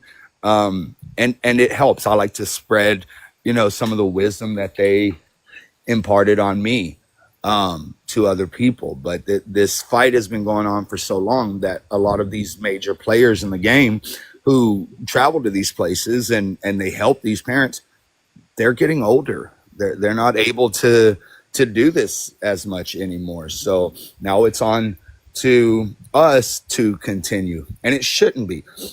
We should not have a network of parents who have lost their children to gun violence to have to take care of each other. It's ridiculous that we even have to have that. But since our states won't do it, since our U.S. government won't try to help us or take care of us or anything like that, it's on to us, Yeah, on that point, a lot of people have been asking this morning, and I've been trying to remind people that apathy is where frustration goes to die. So I know we don't all live in Texas, and I know you have your own issues with your own state, and I've been encouraging people to contact their elected officials no matter where they are, to volunteer in their communities. What would you say? What would you tell people if they're looking to do something? Because I've been calling out people's apathy, quite frankly. What would you suggest, or what would you recommend? Just staying on it. Like I said, there's several different things. There's the shot line that you can do. There's making it to like even the smallest things. Go to a school board meeting. Figure out what is going on at your child's school. That is one of my biggest regrets, that literally one of my biggest regrets is I didn't fight before my son died. So that is one of the big reasons why I feel like I failed him, right? Because as a parent, you're supposed to do everything that you can to make sure that your child is safe. And I cannot positively look back and say I did everything, because I did not advocate against gun violence. I did not advocate for these schools. I didn't do any of these things. So your school board members, know who's at your school board. Know who's your city council members. I mean, it starts at the bottom. It truly does. It at this point in my life, I've realized it doesn't matter what the fuck Trump says when it comes to gun violence. You know, it doesn't. It is our city councils. It is our state legislatures. It is our Congress, you know, and people seem to forget that. This is what, you know, Congress elections are held every 2 years. But where's the turnout for that? Where's the turnout for that? You know, we have to get people in that are for our children, not people that say they're for our children and then want to tell teachers that they can't create their own curriculum, you know, to teach actual history, you know, or let people know that there's LGBTQ people that actually exist. You know, they say, oh, that's how you protect the kids, but children are dying. Like, my kids aren't scared of a book. My kids are scared that they're not going to come back home. And I have to say, like, the fighting that we're doing here in Texas is not going to be enough. Like, we don't have enough people here that are willing to stand up to this Republican absolute shit show that's been there since '94. I don't obviously want to ever be a parent of a victim, but I want to stand 10 toes down with every parent that is one. I know that the most upsetting thing to me, Brett, yesterday was when I watched it, knowing that they fought harder to take two parents out of a courtroom than they did for any of those kids. Absolutely. And that is the most... They fought harder to arrest the parents while the event was happening than they did to stop the event. And I think that's the most upsetting part, to know that they could give zero shits about it. Just knowing the amount of, we've talked about it, the amount of things that they've deregulated since all of these events, Santa Fe, Uvalde, everything. And now we have kids at schools doing tourniquets. 3rd grade and up are now required to learn how to do tourniquets on their own classmates. Yeah. Do you know how devastating that is, to know that you're sending your kids to school? And like next year, one of mine is going to be in 3rd grade, and they're going to have to learn how to put tourniquets on their classmates, because that's the requirement in Texas. Today, I sent my kid to school just hoping that they'll make it through the day. I have 3 kids in school right now, and I was hoping that they'll make it through the day. I mean, that's where we're at right now. After Uvalde happened, I pulled my kids from school. It was the first time I had ever had kids in school, and it was the first time I ever felt the impact of a situation like that. And I hate that I had to feel that way after Brett lost his child. But now I'm never going to stop fighting. I'm going to stand 10 toes down with every one of them. I'm going to go to whatever event. I'm going to be at the school board meetings like I have. I'm going to go speak at the Capitol for the events that matter, for the things that matter, because I'm not done fighting. I want to make the state a better state, even though they don't deserve it, even though these people don't fucking deserve it. I want to make it better. Well, and that's why I stay here. And I know that Brett's finding it hard to stay in a place. And I couldn't imagine living in a city that literally voted for Greg Abbott, who told them it could have been worse, like right after. But I want to make Texas a better place to live for the people in the future. Even if you can't, even if it's not the gun violence issue in your state, although I don't know why it wouldn't be. We're number one in it. Yeah, you use this exercise, no matter where you live, no matter what state you live in. Use this to motivate you to force change in your community. I know, Victoria. Thank you for requesting. I know you took some action yesterday with your legislators. You want to tell us what you did? So I reached out through my contacts. My campaign manager is close with Gloria Johnson and has contacts with Justin Jones. If you all don't know, Justin Jones, Gloria Johnson, and Justin Peterson all stood with the parents of the Covenant shooting, and Justin Jones and Justin Peterson were removed from their seats in the Tennessee State House. So yesterday I was like, who can I call? How can I help? And I got both Justin Jones and Gloria Johnson on the phone.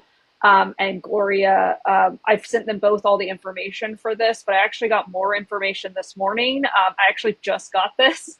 I will be speaking at the Nashville Women's March. And so Brett and Nikki, I will be talking about this in January. So just know the work doesn't stop here. We're going to continue talking about this. We're going to continue pushing for, justice. You deserve that.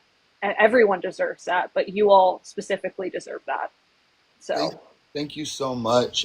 And that's the thing. This is what separates a lot of us, right? And this is why I'm so glad to call all of you friends, is because y'all get it, right? You have to fight like you have nothing to lose before you actually have to fight because you have nothing to lose. And that is what y'all are doing. Victoria, Chelsea, Ben, Steve, Chicky, like that, y'all are doing just that, because I'm so glad that y'all aren't in my position, but y'all are fighting like y'all are in my position, and that means so much.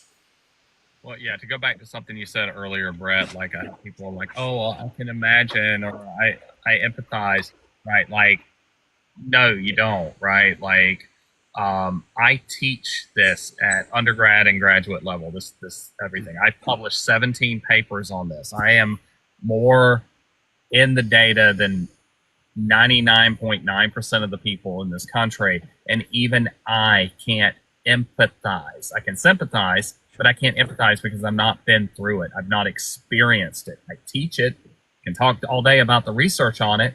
I can tell what Brett's experiences are related to it because he's one of my best friends and we talk quite a bit. But I can't imagine, right? And hopefully I never will have to. And hopefully none of you will ever have to. And that's why I'm in this fight. Yeah, and I want to ask, like, I've been contacted by some people that have connections to the media. Like, do you want us to go up there and speak on it? Because I do not mind putting my whole name out there. I do not care. I've been doxxed on this app enough. I do not care. But like, I don't You mind. can send them my way. Send them my way. I don't mind. I put my whole thing out there. And I want to speak on it because it's important. I reached out to some big creators yesterday. They're going to try to make some videos today and put it out there. Yeah. Just a quick update. Just our stores updating by the moment here was 54 of the sound of children screams shirts have been sold so far. Again, all profits go directly to Brett, either through Rise for You or through your Cash App. You can let me know how you want that to work. But keep it up, friends. This is what it looks like. It's sound of children's screams have been removed. Again, the context of that, I'll bring up Ben so he can show you guys what the history is behind that statement. This is the video You can from. see, this is I'm going to say Fox News. The editor had up the video, left the sound of gunshots, but the editor's note, the sound of children's screams has been removed so that it can be palatable for you. Yeah.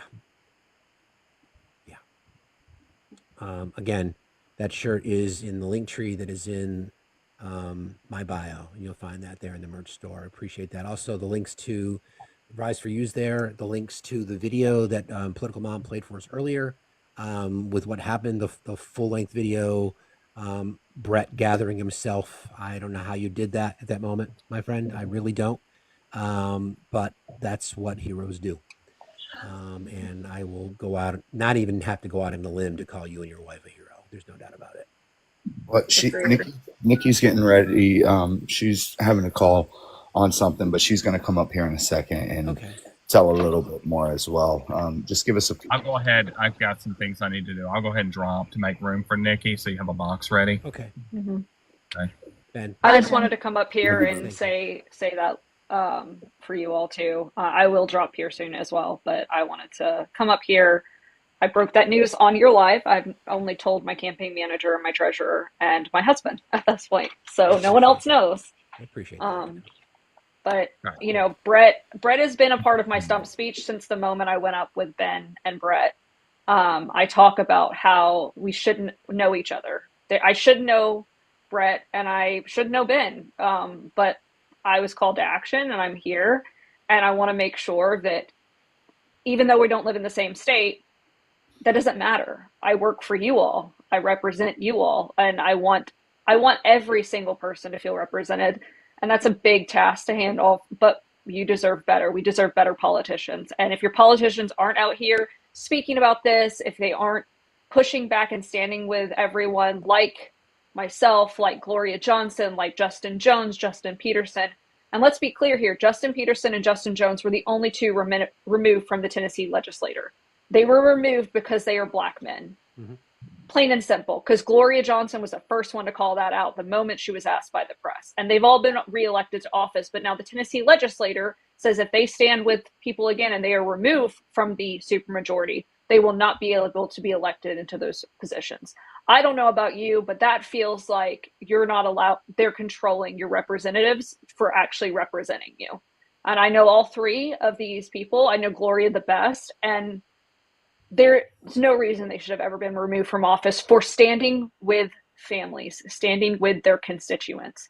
You deserve better. And if you're not getting better, kick us out, because you know what?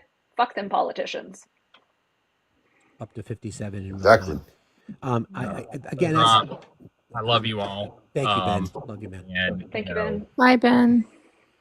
I'm going to drop though, but like to Victoria's point real quick, like not only should we not know each other, but my job should not exist. That's what I'm going to drop there. One more plug for Monday night, Ben. Sure. So on Monday nights at 9 p.m. to 11 p.m. Eastern, Brett Cross and I host a radio show on the GCPR network called Stories from the Cold Dead Hands. Typically, that means that we are talking to people who either lost family members or were survivors of some kind of gun tragedy.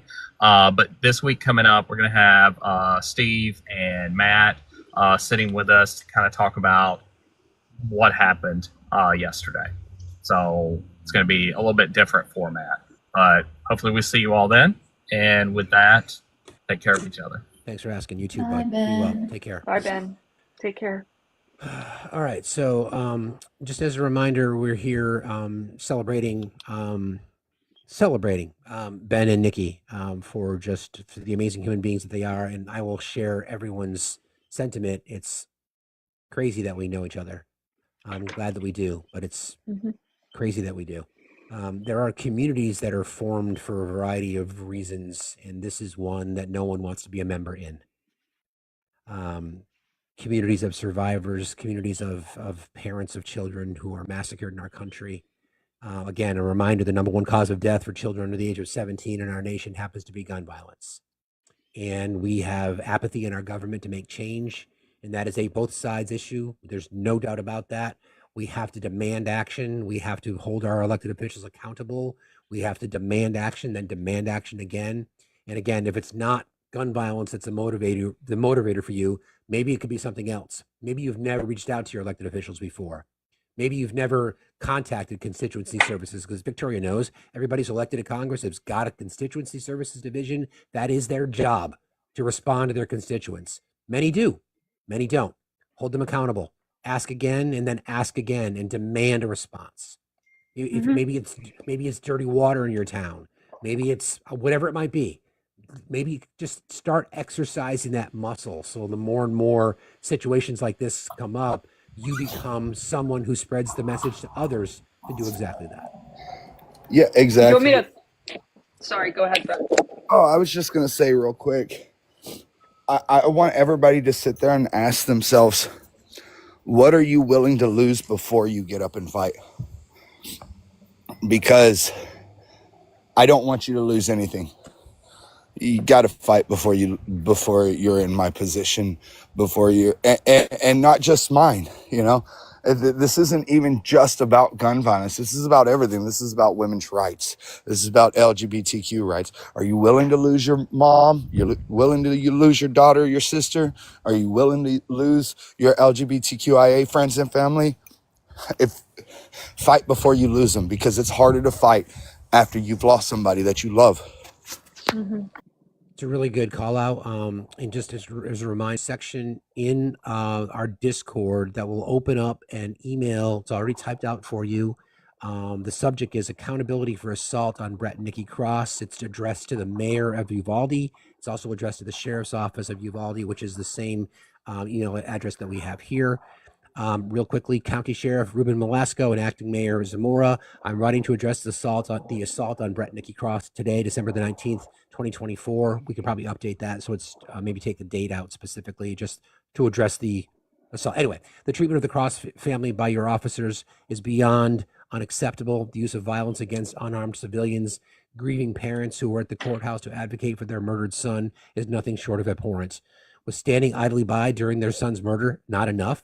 Now your officers have added to their pain with an act of physical aggression that marks a disgraceful new low.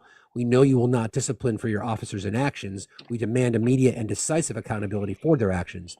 The 6 officers involved in this assault must face accountability for their misconduct. Failure to discipline those responsible for this attack would send a clear message that your department condones such behavior. We will not stand for inaction. Corrective measures must be taken and justice must be served. The world continues to watch from your officers and make a difference. Again, that tiny URL lives in the resource section in the Discord. It will populate an email for you. It's all you got to do. Again, it's an easy step to take. Thank you, Chicky, for helping. Let's get that up. Right here, It's an and easy I'm step. posting it in the chat. Thank you very much. Yeah, and I want to say to everyone, if you're afraid of getting involved, you're afraid of activism, look, baby steps. We're here to help you. We're here to show you how to do this. I didn't start off with, all the answers or with the idea that I'd be running for US Congress, but here I am.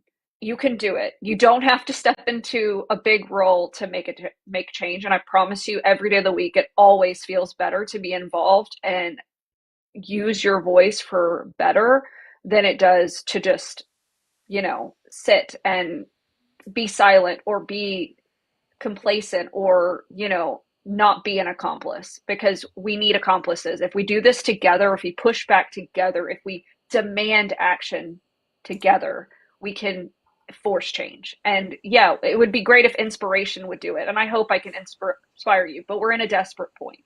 This shouldn't be happening. We shouldn't have these things happening. And guess what? I'm leading the charge. Will you join me? I'll be by your side, Victoria. Seek, welcome back. Thanks. So anybody who's having trouble with the link or does not have Discord, feel free to shoot me a DM on here and I can send you the link directly and or the email addresses and what's in the email. I don't mind doing that at all. Just we need to get the word out. So feel free to DM me and I can help get that to you. It might take me a bit to get to you, but I promise I'll get that information over if you need it and are having trouble with the link. We appreciate you saying that, friend, very much. No problem. And this is what's amazing to me too. Like I said, I'm pissed right now. I was hurt yesterday, emotionally, right? I'm pissed today. Body still banged up. Nikki's really banged up. She's going to get on here in a second.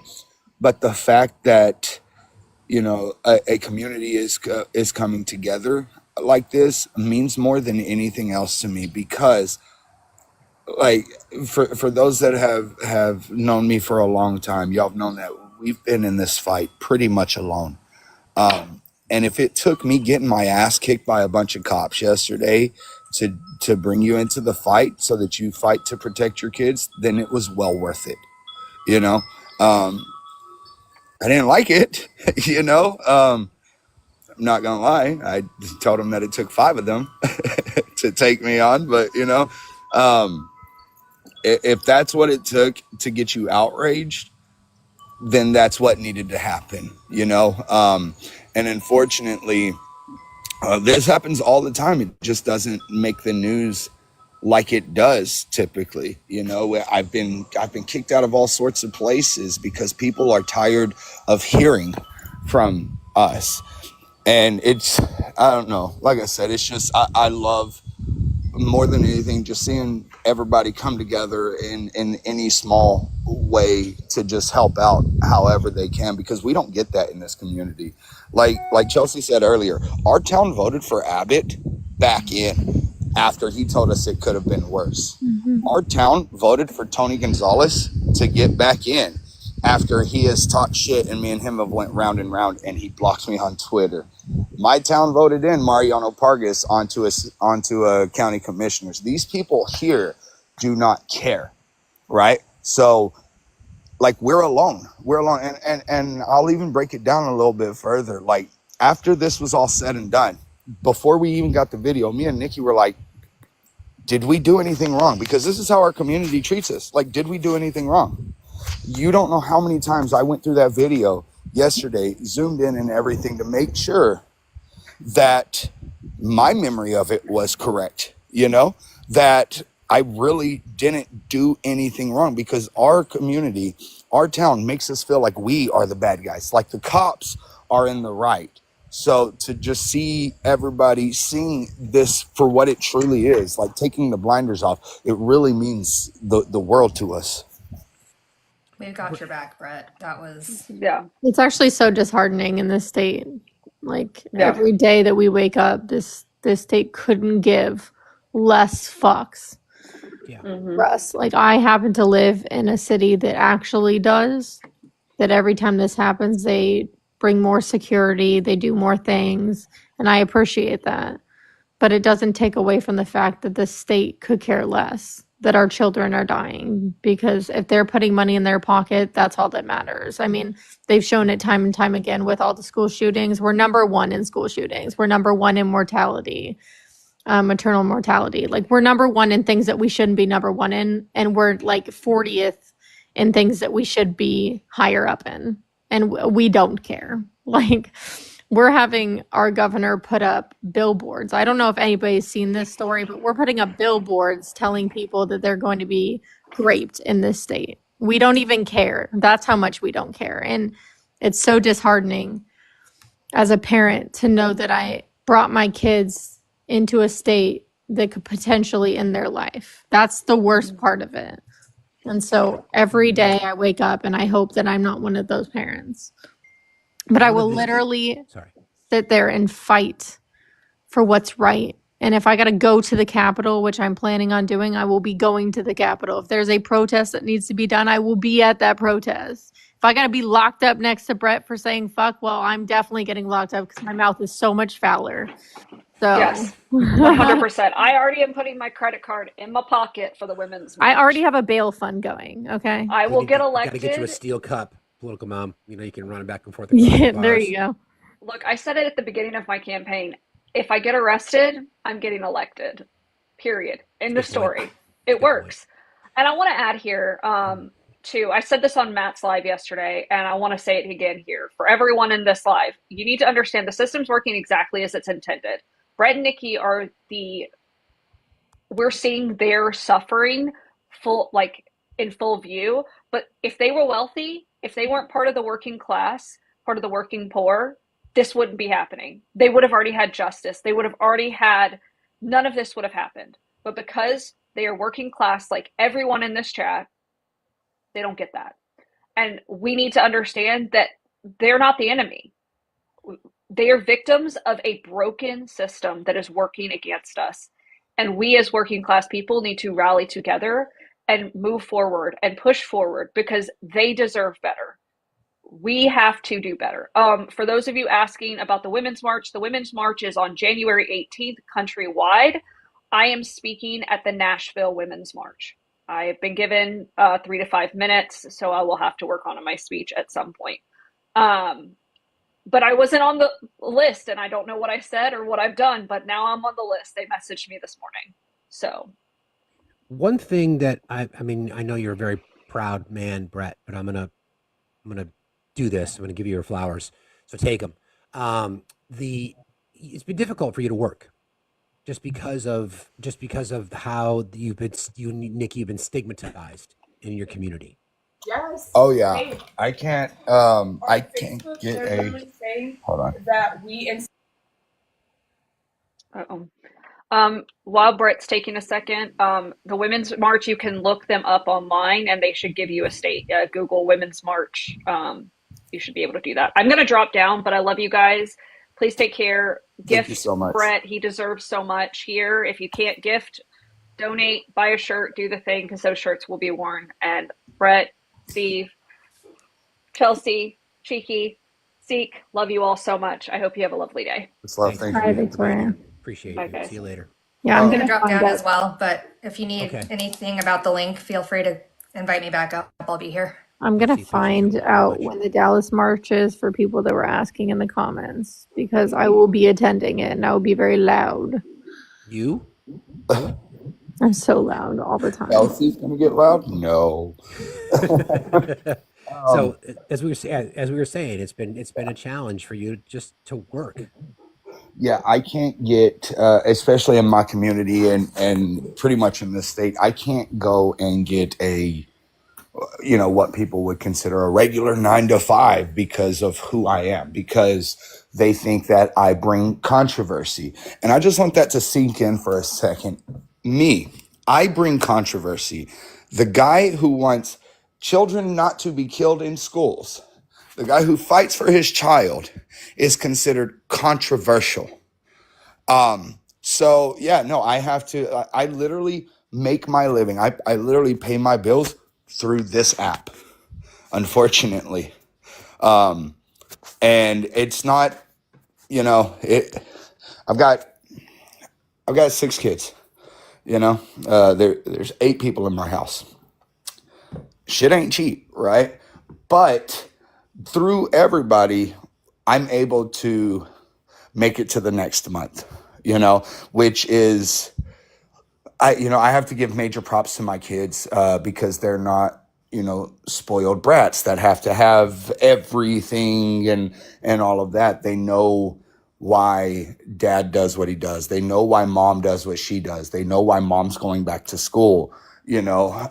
Nikki's going back to school to get into the medical field as we speak. She just had her last day last week for this semester. But yeah, literally, it is through the people that I'm able to pay my bills, and it's hard. It's hard knowing that, right? I go back and forth with it all the time. Like, do I even deserve this? Like, I couldn't go back to my old job.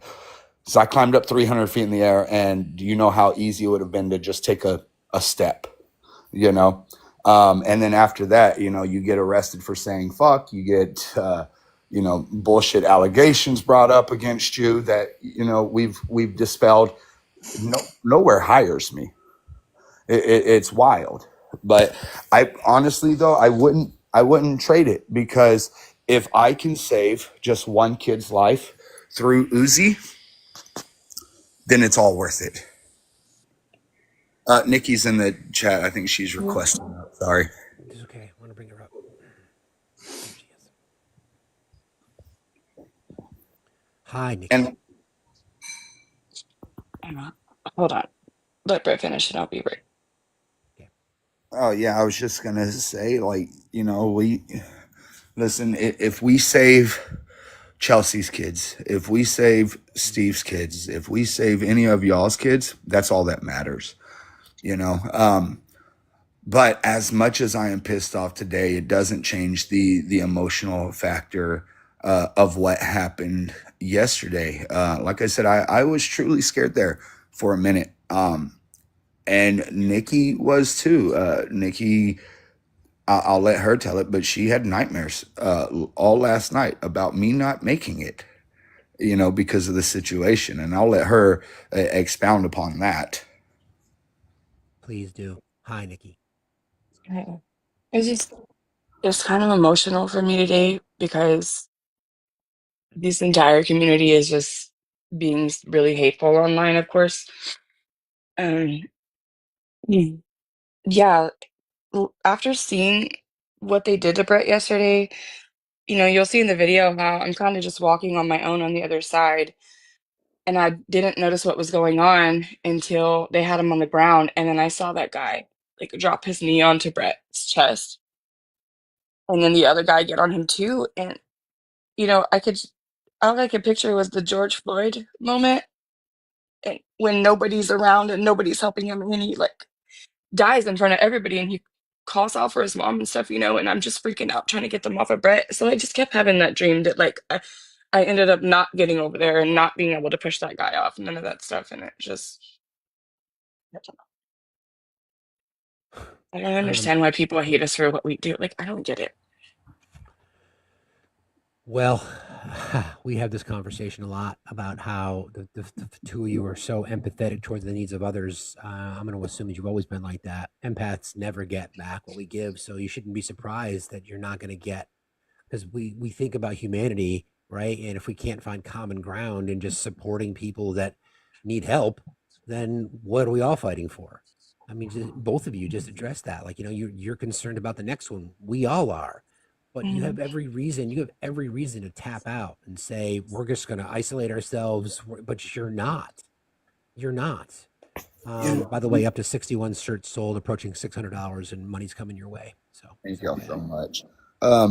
We say it all the time. Nothing that Nikki or I say or do will ever bring Uzziah back. No. But if I it, wish. Yeah, exactly. But if it prevents your child from suffering the same fate, then it's all worth it.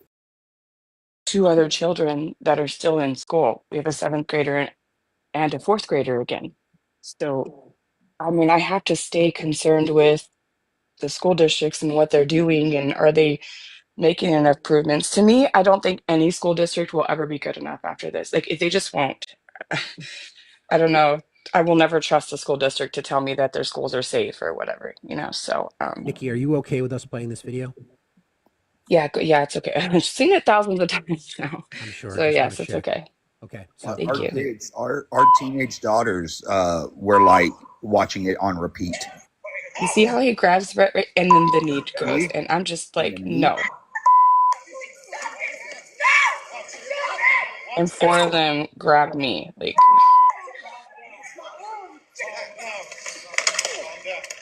So right there, I was so in the moment that like I wasn't realizing that guy stepped on my foot to make me fall. Like I have an injury on my foot from their big old boots that they wear. And then I get up really quick because I'm just in shock. I don't even realize that I'm hurt. And they're still not letting go of Brett. Brett, somebody asked if they perp walked you out, basically, right? Yeah. So from inside, when I asked the officers, I'm like, "What? Are you going to arrest Nikki for saying fuck, like the way you arrested me for saying fuck?" And as soon as I said that, my arms are behind my back. 2 other officers snuck up behind me and grabbed me out. So yeah, they drug me out like that the whole way. And I kept telling them, I'm like, "Look, I'm a grown ass man. I'll walk out, right?" Like, but Why is that we got kicked out? They never did say why we got kicked out. No. I said. I'm just sorry, guys. That's me. You don't need to apologize. No, man, I would have been using all of those damn words. Inside, I offended a female sheriff's employee. She was the lady watching the metal detectors. That's literally all she's doing.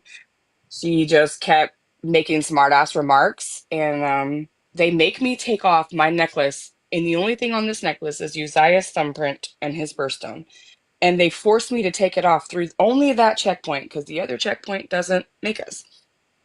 And I said, "Oh, my dead son's thumbprint is such a threat, isn't it?" And I took it off and I put it in the bin and I angrily grabbed it right back and put it on. She goes, "We're just doing our job, ma'am." So I said, "Imagine if you did your job on May 24th, we wouldn't even be here." She glares at me and I walk away. Brett's like, "Babe, come back, get Uzi's ashes." I go back over there.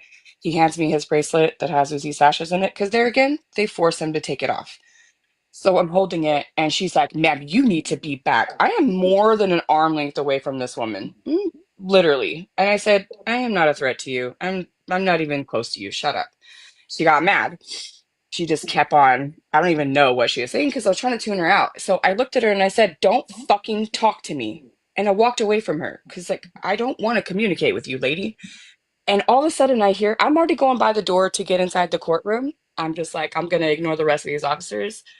I start walking over there and she goes, she needs to leave. It's like, I'm not sure when, like, a metal detector guard gets to tell me that I cannot go into a courtroom. That's kind of confusing. But also, for no threats were made, no nothing. As a matter of fact, when I turned around and 4 men were coming at me, I put my hands up and I'm like, PTSD is a real thing. Please don't touch me. Don't touch me. Leave me alone. And they didn't, obviously. So naturally, you go into like this heightened state of, I got to protect myself. This isn't good. And I'm like, don't touch me. Stop touching me. And they're grabbing my arms, which I will post later. I do have bruising on my arms today. You can see their little fingerprints. So they're grabbing me pretty hard for no reason because I told an officer not to fucking talk to me. And every time I see her, I'm going to look in her face and tell her not to fucking talk to me. Period. Like, her feelings were hurt. So all of a sudden, Brett and I get manhandled. It was insane. We never even made it into the court. So it's not like the DA asked me to leave or the judge asked me to leave. By the way, inside the courtroom, I know we're not supposed to talk. We're not supposed to say anything. We can't be offensive. All that kind of shit. But these officers out there, like, I am not showing them any respect. I made a promise to Uzziah that I will never show respect to the people who stood outside that class for 77 minutes. Not ever in my whole life. I don't care how much more training they get. I don't care what they do. I'm never showing them respect, period. They don't deserve it. And in Uvalde, you must know, like, I think the city police with the new chief, he's trying to make more improvements. He's trying to get new officers in, but the sheriff's department has not done any changes. As a matter of fact, if I needed to report this crime, who do I go to? Like Nolasco? So no, he doesn't care. The DA was probably happy that Brett and I didn't get to be in the courtroom. She doesn't like us. She's very disrespectful to victims and survivors' families. It doesn't feel like she's fighting for us. Who else? The ranger or the trooper that they told me I'd have to report this to, DPS trooper, I guess, in our area. That's Officer Kendall. You can look him up in the report. No, thank you. Absolutely not. So it's like, I just don't feel like anybody cares here. And then I get online and of course, thank you all for the support over here. I, I don't even know how to like accept it at times, but all my personal people on Facebook and this whole town that I know is like, they deserved it. They did this for money. They did that for, first of all, money? Like, what? I don't understand that comment from them. Like, what Brett does is very hard. It isn't easy to get on here every single day talking to absolute morons about what happened to our son over and over and over again. I tell you, I can't do it. I can't. I don't even do much advocating anymore at all. You'll see me in his lives just so I can talk shit to MAGA men, but I went back to school. That's what I did for my kids and Uzziah. So I don't know. I rambled, you guys. I'm sorry. Like I said, it's just an emotional day. We Don't want to hear apologize. this because this should be projected that parents are being demonized when they're also victims. Like, you had to stand outside an entire school while people let you down. And like, that's devastating. And then I'm seeing the same people approach me face to face, trying to grab me to like pull me out of this room. And there's not enough money in the world that can replace a child being lost. Like, there's just not. So for people to use that as an excuse is a cop out for them not wanting to deal with the fact that what you went through is real and horrific and life altering. And there's not a thing that can do that will make it any better. And No, they need to either deal with that and accept the fact that they are absolutely responsible for the failure and not keep slapping your guys' faces and the people in this state with these independent reports of bullshit. Like, that was more of a slap in the face than I realized after watching, because a lot of people didn't get to watch the hearings. I did. I know that Brett did. A lot of people didn't even know that there was actually hearings going on where they were describing everything.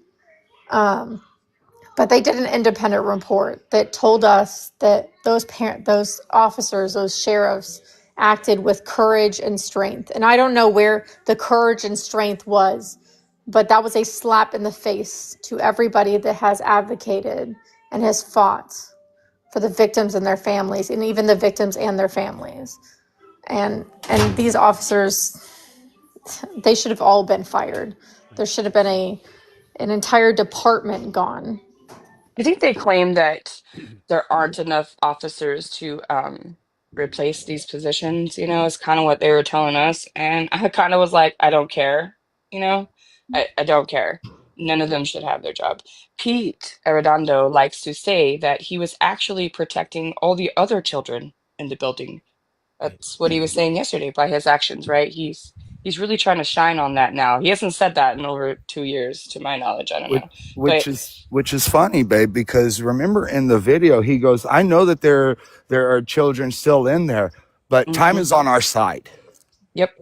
Time is on our side. I'll never forget him saying that. Just Erica, you had requested something. I think something you wanted to offer, but thank you for being here. Thank you for your Yeah, patience.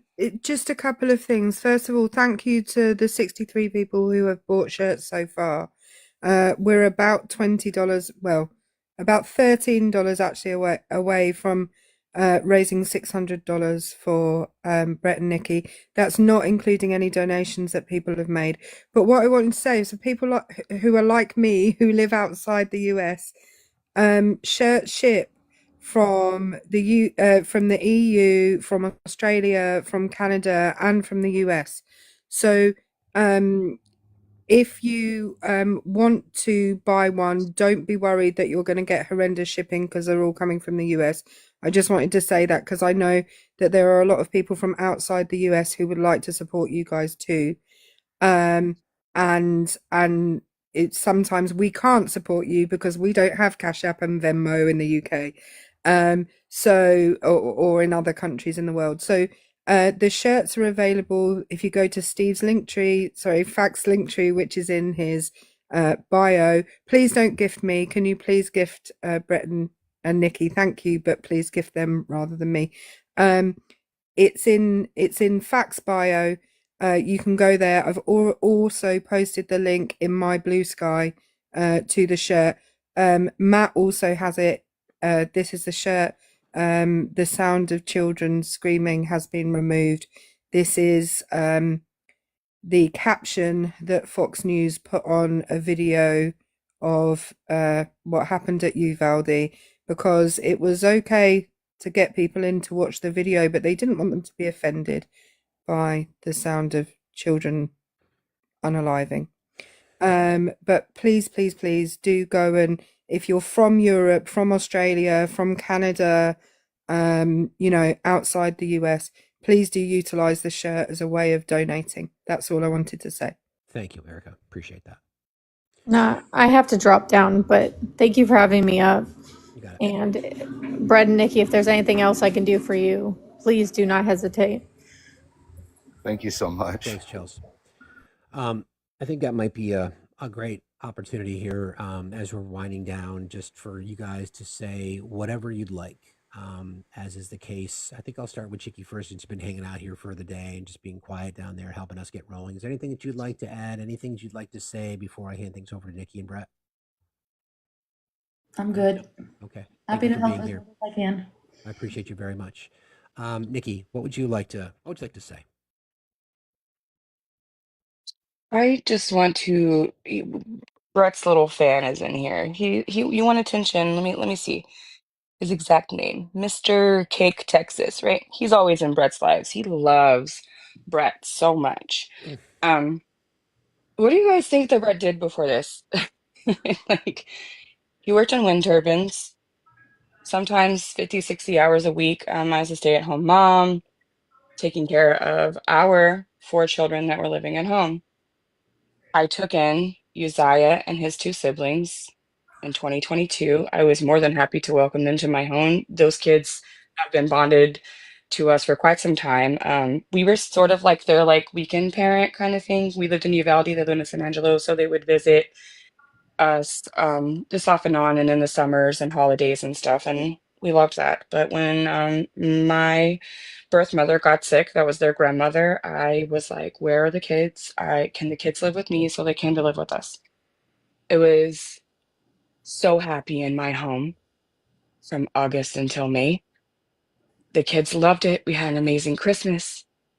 Everything was amazing. We just felt our house was so full of love. Brett worked very hard. He still supported all of us. Obviously, he's tried to go back. It was not a good idea. Like he told y'all that earlier. It just wasn't a good idea. And me, I was a stay-at-home mom for literally what, 16 years at this point. Um, so we were just like a normal family, I guess you would say, just working hard, supporting our kids. Nobody's ever raised my kids. No one's ever taken care of my kids, just us. And so I don't understand this thought process from Mr. Cake Texas. He's constantly like, Brett, get a job. Brett, get a job. This is Brett's job. I hate to break it to you there. This is a very difficult job. I find it more difficult than actually just working in whatever you would call normal jobs. I don't know. I think TikTok has been quite an experience for us, really getting Uzziah's name out there and what happened and how can we prevent this from happening again. We're very passionate about that. I don't really care the support behind it. I would fight for this if it was just me and Brett standing on that hill. Period. We want children to go to school and be safe. That is it. And for some reason, they hate us for that. They absolutely hate us for that. They're like, my firearm's more important. No, come and take it. Like, if I could, I would, definitely. In a perfect world, I just don't see why you need those. But obviously, we're in America, so that's important here, right? But I just wanted, I really thought our kids are going to be the change. What happened here was so atrocious. We're going to be the change. We're going to do this.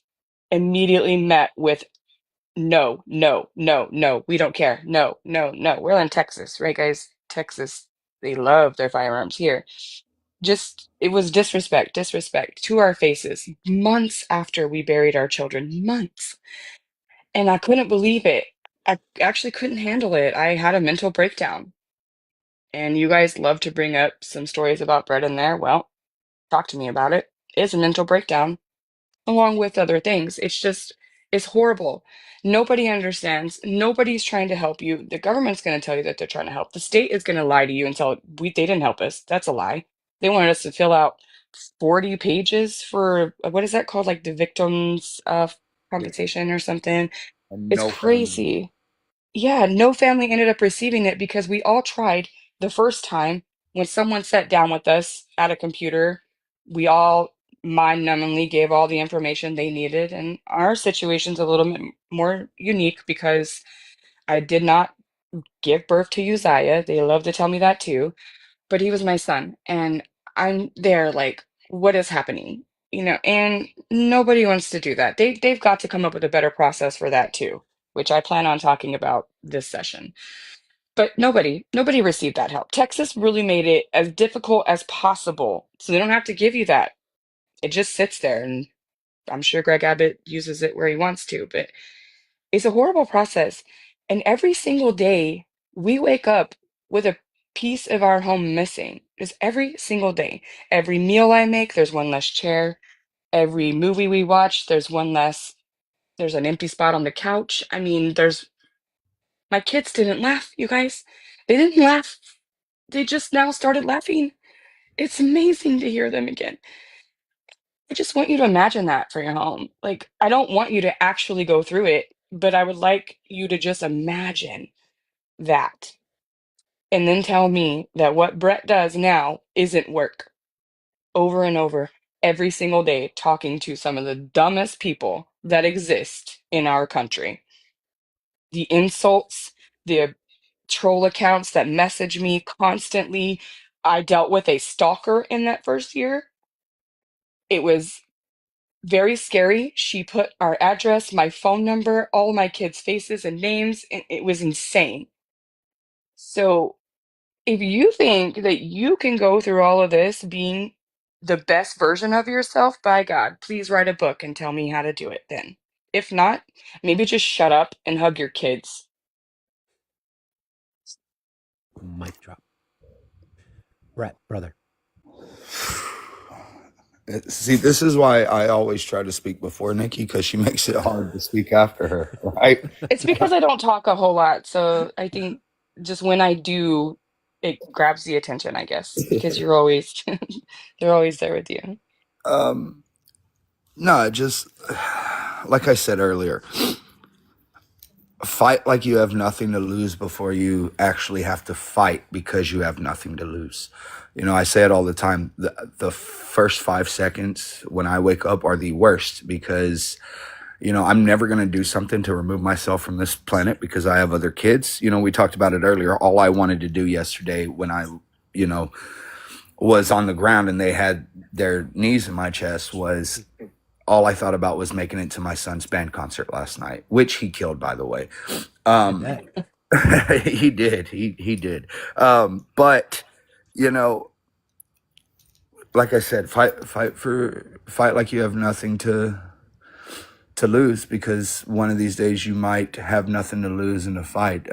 I wake up every morning pissed off that I wake up, you know, because there's another day that I'm on this planet that my son isn't. So Really, it is the very first thought every morning, like, ugh, you know? And yes, we have other children we love dearly, but I feel like I'm a terrible mother now. I don't know. They, of course, say differently, but it's just like I'm so broken and I'm trying my best to heal through the most traumatic thing in our lives by also being a mom, right? Like cook breakfast and make sure they get on the bus, make sure they have their trombones, make sure they have pencils, make sure they this, make oh the homework needs to be done. Oh, I need to sign a paper. And every single time I feel empty. I feel like I'm not there for them as much and I'm trying so hard. I put myself back in school. That was my way of honoring Uzziah. I used to talk about going to nursing school all the time and my kids were very encouraging for that. And so it was just my way of improving everything here. But yeah, imagine trying to be a parent in the worst moments of your entire life is Well, you guys hopefully by now know how I feel about you. brother. It's truly awful that we've had to meet, but I'm so grateful that we have, if that makes sense. Absolutely. I will never stop admiring you for your courage, for your bravery, for your honesty, for your guts, for your courage, for everything, etc. You owe no apologies to anyone. You owe no apologies to anyone. The world owes you an apology. The state of Texas owes you an apology. The community in Uvalde owes you an apology. And all I can say is that we'll be here for as long as you want us to be. 68 shirts sold so far. As a reminder, the sound of $600, by the way, we just broke $600.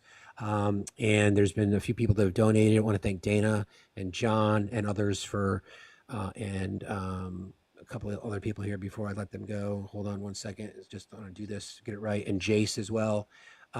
We love you guys. I want to thank everybody for today. Just additional resources again. Brett's Pay app is there. Rise for You. The link to that is in the link tree that's in my bio. You can go check out the video if you'd like to watch that again. This is the telephone number and contact information for the Uvalde Sheriff's Office.